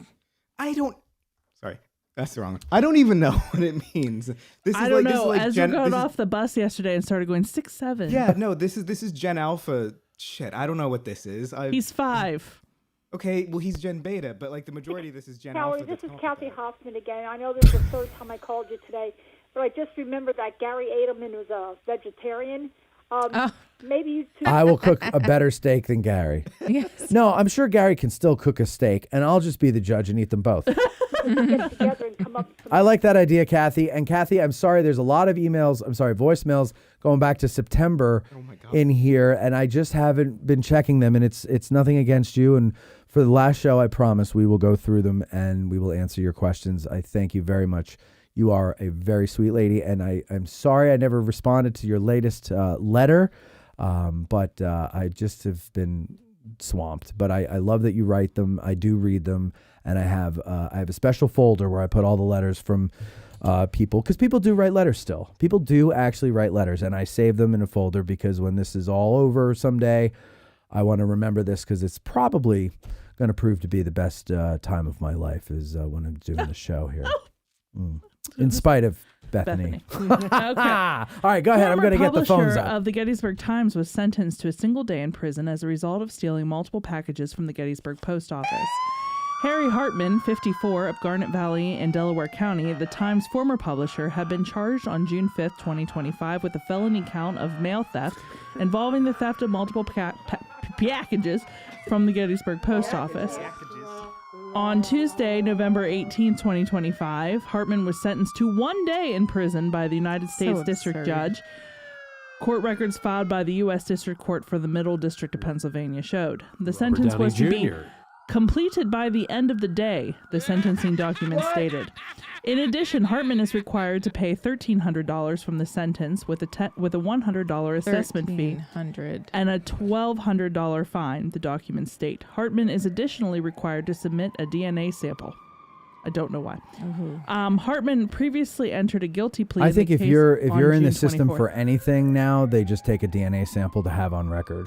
Oh, okay. I don't know if that's I true, try not but to that's do my illegal guess. things. Yeah, Figure me find that too. out. Right? Yeah. Previous court documents filed in the case stated that the charge against Hartman brought with it a potential maximum sentence of 5 years, 5 years. followed by up to 3 years of supervised release and a maximum fine of $250,000. In a prior release issued in relation to the guilty plea, the U.S. Attorney's Office for the Middle District of Pennsylvania stated that Hartman pleaded guilty to stealing multiple packages from the Gettysburg Post Office. Acting U.S. Attorney John Gruganis said in the prior statement that the investigation began in February 2023 when the mail delivery room at Gettysburg College began receiving complaints that packages marked as delivered or out for delivery had not been received. Later in 2023, the issues were reported to the U.S. Postal Service Office of Inspector General. In early 2024, the Post Office and Post Inspector Service reviewed around 50 to 75 tracking numbers for packages that had been scanned as delivered at the Gettysburg Post Office but which had never arrived at the college for delivery. In August 2024, surveillance was conducted at the Gettysburg Post Office, which resulted in Hartman being identified as the man observed taking packages from a bin destined for York College Print Center and Post Office. The same month, Hartman had been suspended and then replaced after he notified the newspaper's parent company, Sample News Group, in August 2024 that he was facing imminent indictment by a grand jury on charges of mail theft. During an interview with investigators, according to the statement, Hartman admitted to stealing 1 to 2 small packages on occasion so he could resell contents on eBay. During a search of Hartman's residence, investigators said Hartman surrendered a large cardboard box full of items he said he had stolen from the Gettysburg Post Office but had not yet sold. That sounds like 1 to 2 small packages from time to time. Well, it's good to see so that. he got a day, and it was to be served by the end of that day. Moral of the story is be an editor in a newspaper. If you lie, you tell people and then you say, oh, wait, I'm guilty, but I only did this, and you lie again. And then you put them on a 2-year investigation, and it's proven that you do it. You, too, can get just 1 day in jail and a $1,200 fine. And there you go. So... AI Civil War stuff seems to always have the uniforms wrong, says Matt Gillespie. And JD says, okay, what is, he says there's a backstory to the 6-7 thing. Can we just gotta be deep in the internet to know what it means. What is it? Why did I just hear about it today? I don't know. It's been around. Yeah. There was some video I was watching and they were talking about it but nobody says what it means. It made it into the new word in the Well, then tell me what it means, somebody! Definition What the hell does it mean? Hold on. Calm your Jeez. In the meantime, I will Go start ahead. this And by the other- way, the phone line's up, 717-420-1978. It looks like Grant's already in the queue. Yeah, but if you we want, will let so you you want go Matt first to then. yell at you, And go this call is in. because Australia has just been having all of this interesting Well, news, maybe we should so get Grant on the phone then. Should we do that? if you would like. All right. Now he's going by Scott today. Oh, no, wait. Scott. Oh, because it's not. It's a nonsensical expression with no fixed meaning, widely popularized as the meme That's what among 6-7 Gen means. Alpha via A TikTok and other definition. social media. It was named Dictionary.com's 2025 word of the So year. it's a word that means nothing? It's a word that There's a means meaning. nothing. There's a meaning. Okay, so what is the meaning? Is it dirty? Depends on who you ask. Start explaining. Go ahead. No, tell. Wow, that is dirty. Hello. Hello, Grant. Hi, Grant. Hi, Grant. Oh, I see. This is Hello, Wayne kids. Kerr, and he would like to.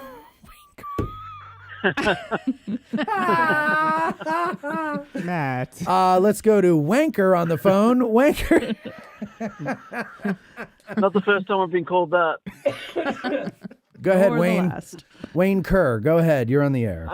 First of all, when we're talking about funny names, do you know Tim Scottley? Oh, was that you? Got him again. Okay, good. I'm glad. So yesterday, we had the what was it? Gettysburg Address show with Bob, right? Yeah. And Bob said, I think he was like, and then Lincoln was getting sick on the way home. That some people say it was scarlet fever, others say it was variola, and blah blah blah. And I was like, I think that's a body part. And Bob, he didn't. He was like, what? And then I don't know. And there was a Tad. Were you on the show? Were you in the back there? Yeah, you were. No, I wasn't. No, you weren't. It was Mike. It was Mike. Yeah. And I said to Mike B, I was like, Mike, you look up areola. I'm pretty sure it's a. And then he goes, not areola, variola. And I was like, oh. And I had a laugh. And then I see this. What was it? Tim Scottley. Grant. Did he hang up already? Yeah. Yeah. Scottley, whatever. Tim, good old Tim. Good old Tim Scottley. He says, this is a very I thought you were in serious corporate subject. this And time. all right, enough. This is a very serious subject, and Matt's making body. What was it? How'd you say it? It's unseemly to make jokes about anatomy on a serious history show. Yeah, it wasn't. You didn't say it that well. It was basically, it was saying I was an adolescent. And so I saw that. We were having a Zoom meeting, but I had the comment section going while it was playing. And I saw that, and I just wrote back, I'll refund you. Because it's a free show, right? Yeah. So it's like, in other words, shut up. And then today, during the live video, Tim Scottley was in there again talking about, oh, I love your humor and everything. It's just I don't like areola jokes or something like that. And it's like, okay, whatever. Anyway, Grant, Paige is coming home, and we would like to get 30 minutes away. She's 30 minutes away. We would like to get home. home and see her when she gets home. So please, hurry up, Grant. Hey, What do Drew. you want to say? And then we got to get to JD My on daughter. the line. Just quickly, Cindy, you made a huge impact on the show, and you're a glutton for punishment dealing with that old bastard across the table. But, Amen. But you've done a great job. Thanks.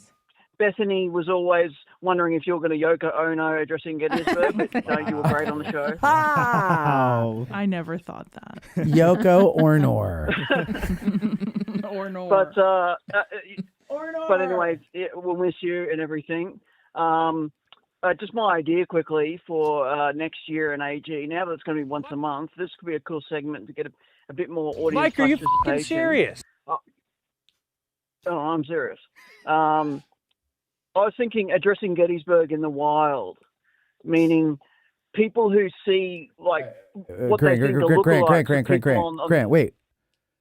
Let me ask you a question. Is this a serious idea or is it a joke idea? And the reason I ask is because if it's a serious idea, I would rather you not say it on the air because there are thieves that watch this show locally.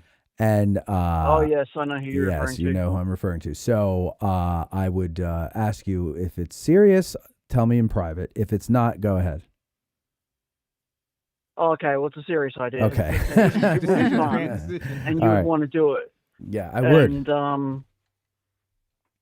Well, let's talk about this Australian prisoner. Yeah, I've got Grant. She's got a story, and then I got JD on the line. I got to get to him. He's going to tell me what 6'7" means. Oh my God. Okay, because Grant's too Go much ahead, of a pussy to do Well, it. you have another Australian thing here about a Or Tad, prisoner not Grant, sorry. that is challenging an Australian state's ban on inmates eating Vegemite. Did you know about this?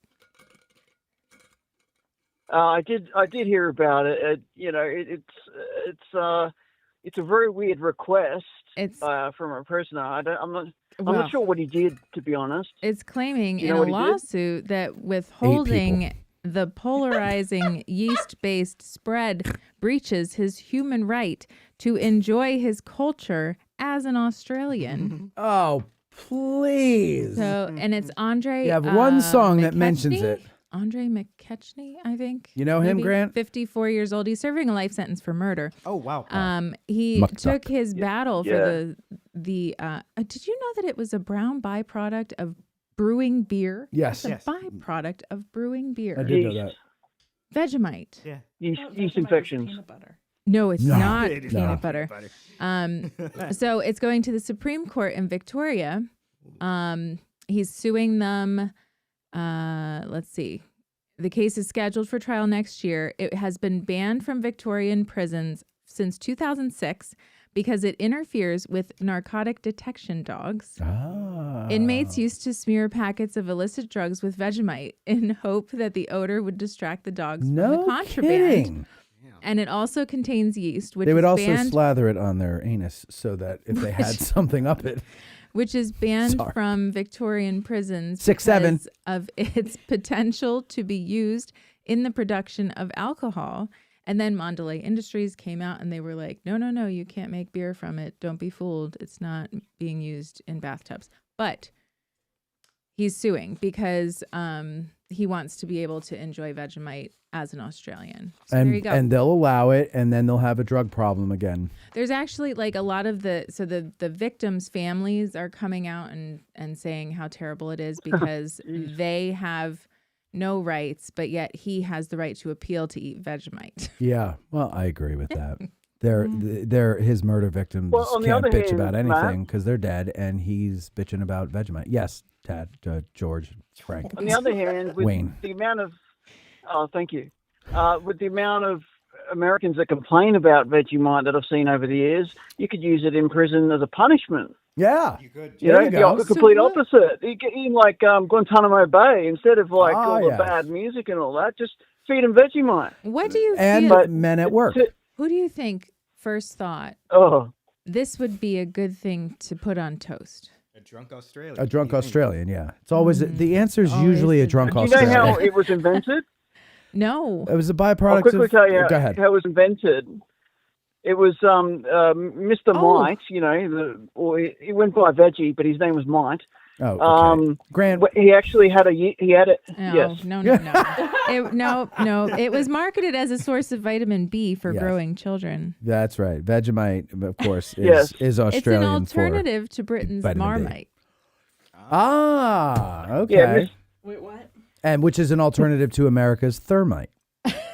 It's an alternative to Britain's Marmite. No, but anyway, in Australia during the Great Depression, this guy was starving and he had a yeast infection. Oh. So what he did, he scraped it off. Okay. and-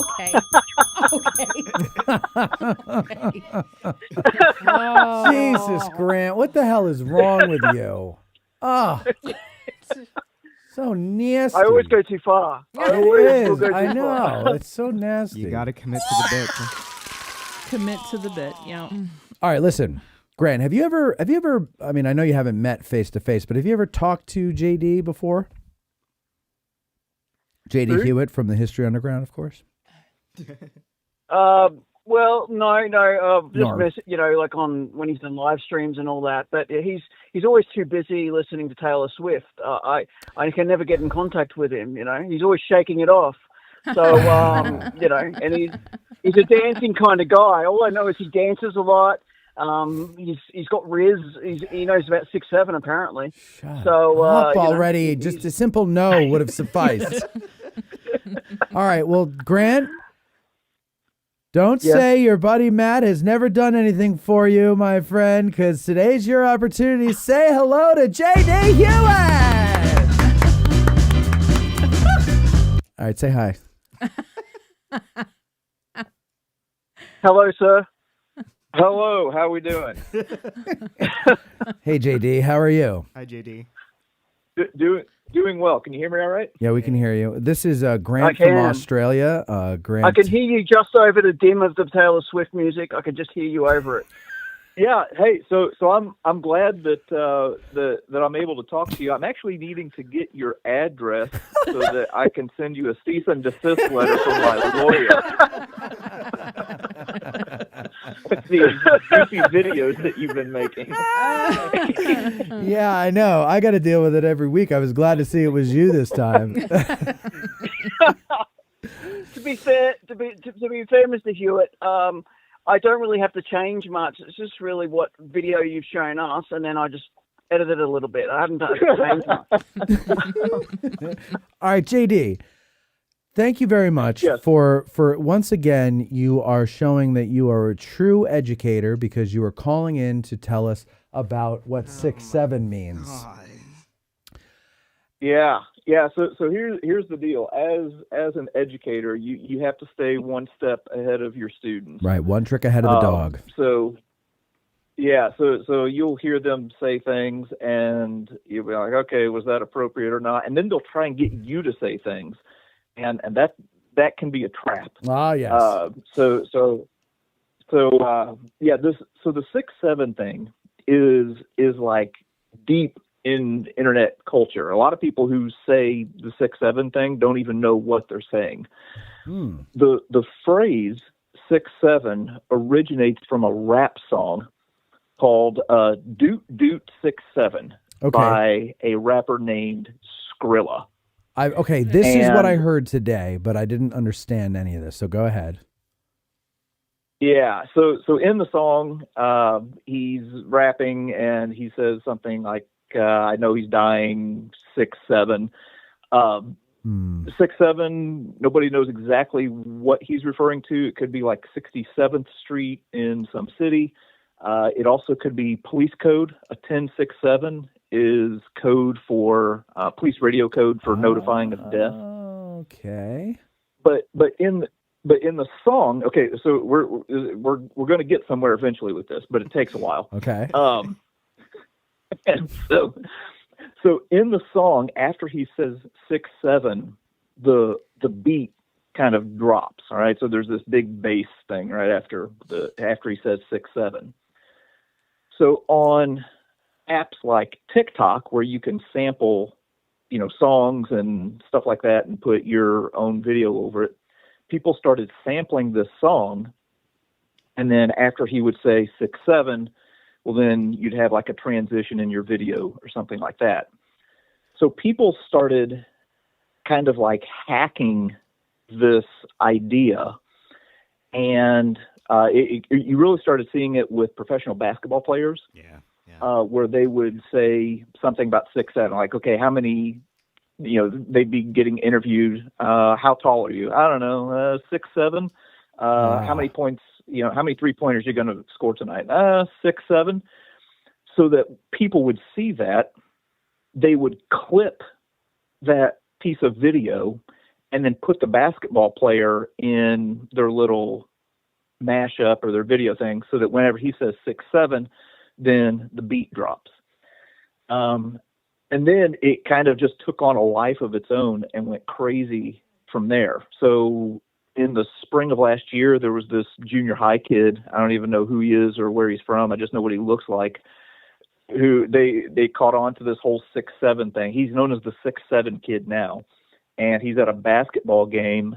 And I don't know if the score had just got to 6-7. Anyway, the camera turns to him, and he does this little hand motion like he's like bottling something. He's like, 6-7, and it's taken on a life of its own. I hate our culture today. So my 5-year-old doing this. But most people don't know the origin of it. They just say it. Well, that's why I hate our culture, because nobody knows what the hell they're saying. They're just saying shit.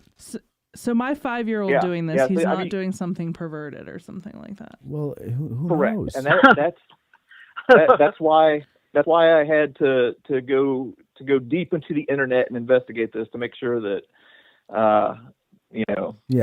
inappropriate things weren't being said, and that I wasn't going to get trapped into it, because there's all kinds of stuff that kids will say, and that will take words and they'll redefine them and turn it into something crazy. TikTok. But, I believe me. I mean, we've all done it, but JD Huitt, ladies and gentlemen, is the most energetic person. Him and Gary Edelman, I would love to see, do like a European video shoot tour. And Wayne Motz. And just see which one is the first one that finally Fires gets to a point where, like, I need to go to bed. Because, I mean, I haven't worked around JD very often out in the fields, right? But Eric Dorr has, and Eric's told me stories about JD. He's like, I don't think JD pees. he goes, I swear to God, he goes, I never, like, we're up, like, barely dragging ourselves down to get breakfast in the morning. And JD was already out for 2 hours shooting. And I'm like, man, that guy's got energy, and I envy you. You do a lot of stuff with your life. I'm sure it's very fulfilling, and you live a full life, and God has blessed you with energy so that you can do all that stuff. And I don't have that energy, and I really wish I were you in that sense, because man, the things I could do with energy like that. Good on you, man. Yeah. Good on you. And thanks for calling, JD. May I? Shut may up, I also Grant. compliment JD before he goes? Go ahead. I just want to say to JD, to somewhat make up for all the truthful Taylor Swift statements, that I just love that he and his friends, including you, Matt, have made a great YouTube history sort of community that we all enjoy, all the fans enjoy. There's no, there doesn't seem to be any, backstabbing, or, everyone's, friendly and always advocating for each other, and, always trying to share the wealth and all that sort of thing. So, apparently, apart from his music choices, he does a great job. That's all I'm saying. No, he really does. JD is one of the more, I would say, I hate when I see actors use this term when they're talking about a movie, but giving people, he's very generous. He doesn't have to share screenshots or pictures of, his dashboard listening to an episode of Addressing Gettysburg, and then he shares it on his social media. He doesn't have to do that. I've never asked him to do it once. He just does it because that's the kind of guy he is. And he's been very helpful to me, as many people have, but he's one of those people. Gary Edelman too. Before I met Gary, people told me, "Oh, Gary mentioned your show on one of his videos," And I think before I met JD, he was doing that stuff, and then I finally met him. But so yeah, he's a really good guy, and thank you very much, JD, for all the good things you do for all of us. Oh no, I appreciate that. I'm a fan, so I just share things that I like. Sometimes it's a podcast, sometimes it's video, sometimes it's a Chick-fil-A sandwich. Yeah. I mean, if you want to bring one of those over here, JD, I would really appreciate that. Yeah, really. Chick-fil-A corporate is very protective of their taste profile. All right. Well, listen, we got to get going because Cindy has to go and see Paige, and I want to go see Paige too. And we got. Can we just say, get well to 6 questions? Yes, get well 6 questions. He's not feeling well again, and we need to. We need to give him some vitamins. Go watch. What I said back there. Go. That he needs to start eating. I told him to lay off the booze. He had one sip when Yanni was here. Go watch the Deadwood episode called Requiem for a Gleet. No, I won't. Al Swearingen has a kidney stone. All right. And that's what Mike says he has, and those are painful. Those are painful. Yeah, they are. Thank you, everyone. Oh. Thank you, JD. I'm going to wants to go. go. Leave you. Thank you very much. All right. Bye. See you later. Bye. Yeah. See you both. Thank you, bye. Have a good one. See you, JD. See you, Bye, JD. Scott. He was Scott tonight. So thank you. Bye. See you, JD. Have a All good right. one. Okay. Go ahead. Cindy, do you need to go? Well, I kind of do, yeah. Why don't we Okay. just be done? You wanna Because be my done? News is not very. There's not much left. Okay. The Foothills tour is coming. The 18th annual Foothoods. All right, maybe. Foothills Artist Maybe we should Tour. just forget Yeah, it. I was just gonna say. It's this weekend.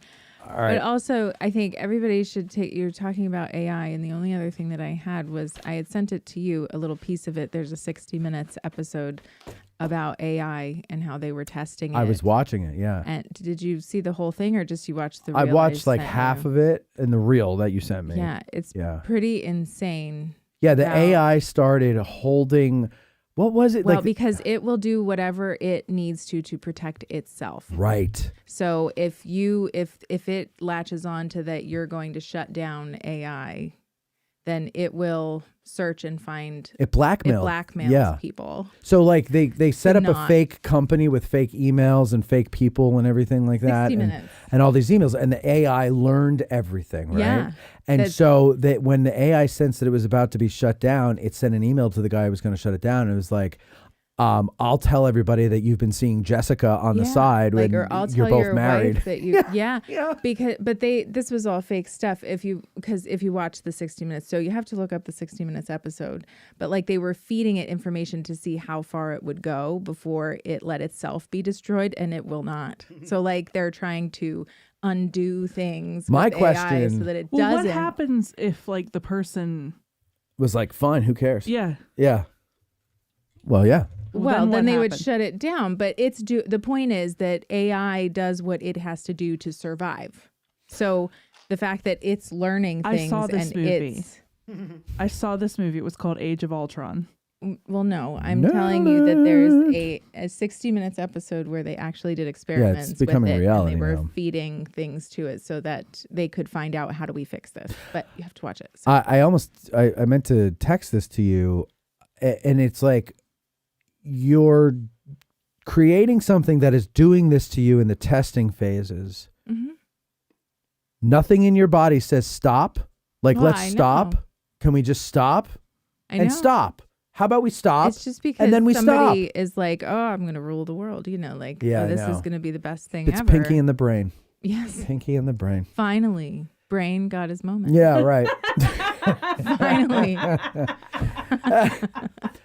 Oh God, that was pretty creepy though. That whole thing. I don't want to even know about it. Yeah. You know No, me. I don't I will. Mike, are you stick my head fucking in the serious? sand. We've got you guys playing over here at Urgent Care. Mike, are you fucking serious? All right, listen. Well, I guess that's what we'll do then. Nothing Yeah, else that's on the news. fine. All right, listen, everybody. I got to tell you something. Next Thursday is Thanksgiving. Debbie has something. Oh, Debbie, I'm sorry. Go ahead. I was going to say that I found the answer to the dog story. Yes, go ahead for Kathy Hoffman. It is apparently a true story. No shiza. The 102nd Pennsylvania had a dog that they had named Jack. Apparently he was a firehouse dog, and when a bunch of the men joined up, they brought the dog with them. He was actually captured twice. The first time he ran away. The second time he was captured at Salem Church during the retreat. And the Confederates sent him to Belle Isle Prison, where he stayed for 6 months and then was exchanged for a soldier. When he gets back to the regiment, they're so happy to see him. They actually give him a silver collar in recognition of the fact that he's been a prisoner of war. Sometime in the fall of 1864, he disappears. They think he was stolen because of the silver collar. Oh, they just wanted the collar. Well, that's great. I never heard that story before. I hadn't either. Where the hell was the 102nd Pennsylvania? Oh, all over. It says the dog was in a lot of the major camps. No. Here. Where were they here? Here? Yeah. Or were they not here? I don't think she was referring to They here. were, but I'd have to look it up. I didn't see that part. She was just saying that they were. Thank you, it was Debbie. It didn't a sound. Civil War thing. A Civil War show she was watching. And Not she didn't say necessarily Gettysburg. Oh, I thought she said Gettysburg. I'm sorry. Okay. I'm sorry. Debbie, thank you very much for putting that up. Okay, so real quick, I just want to read these comments from everybody, and then we're going to go, okay? So it goes like this. That stuff is nasty. Think talking about Vegemite, okay? What would the American equivalent of Vegemite be? Spam? Probably, Yeah. right? Is Spam American or is that English? I'm pretty sure it's American. I think it's American. Okay. Are there I don't think I sober would say Australians? I should have asked Grant this. equal. What? No. I wouldn't say Spam and Vegemite are. No, I could eat Spam. Yeah, Vegemite. Wouldn't, but I could. I have. Right. It's not bad. It's not great. Chris asked a great question. Are there sober Australians? And I don't think so. I think they call Australia the Ireland of the Southern Hemisphere. Let's see here. I've always wanted to hear JD say the phrase, the beat drops. JD loves his job. Yes, he does. Let's see. Taylor says, man, this was such a great episode. I've said it before, but you guys are like a great hug from a lifelong friend. Great job, guys. I've never heard anybody say that. Thank you, Taylor. That's very nice of you to say.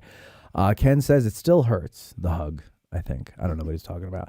JD, I appreciate your Andersonville videos. It helped us research my family's visit to see our ancestors' final resting place at the Andersonville Cemetery.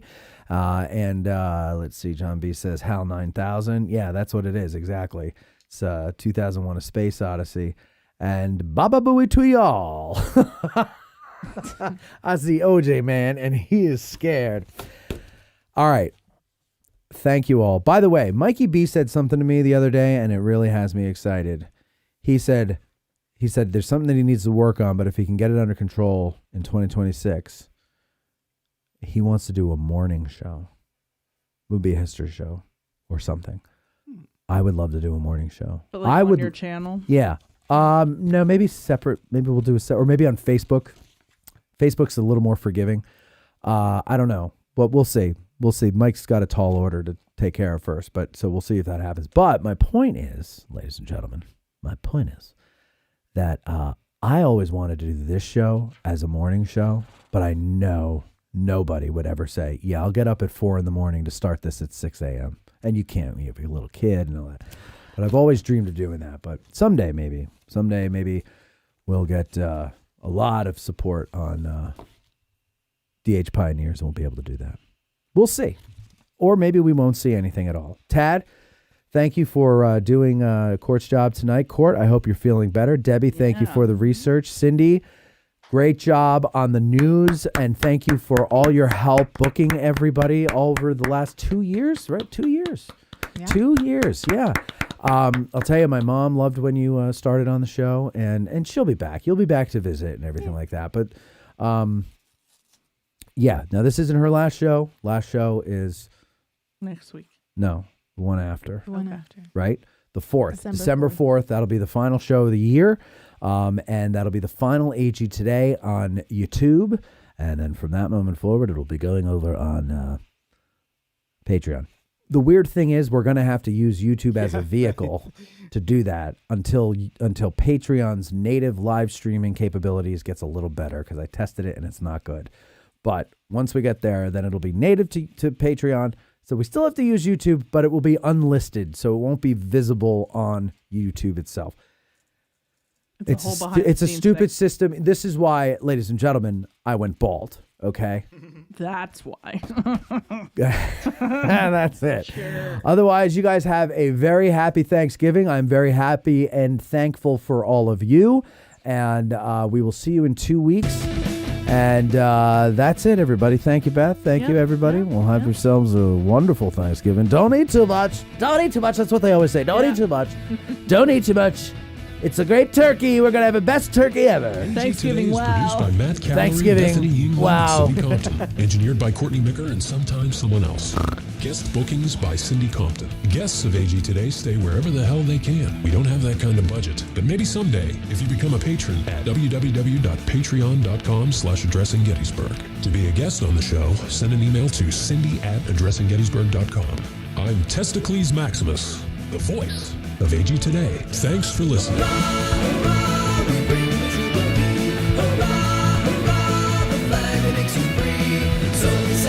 Mike, are you f***ing serious? It keeps falling off. You assholes!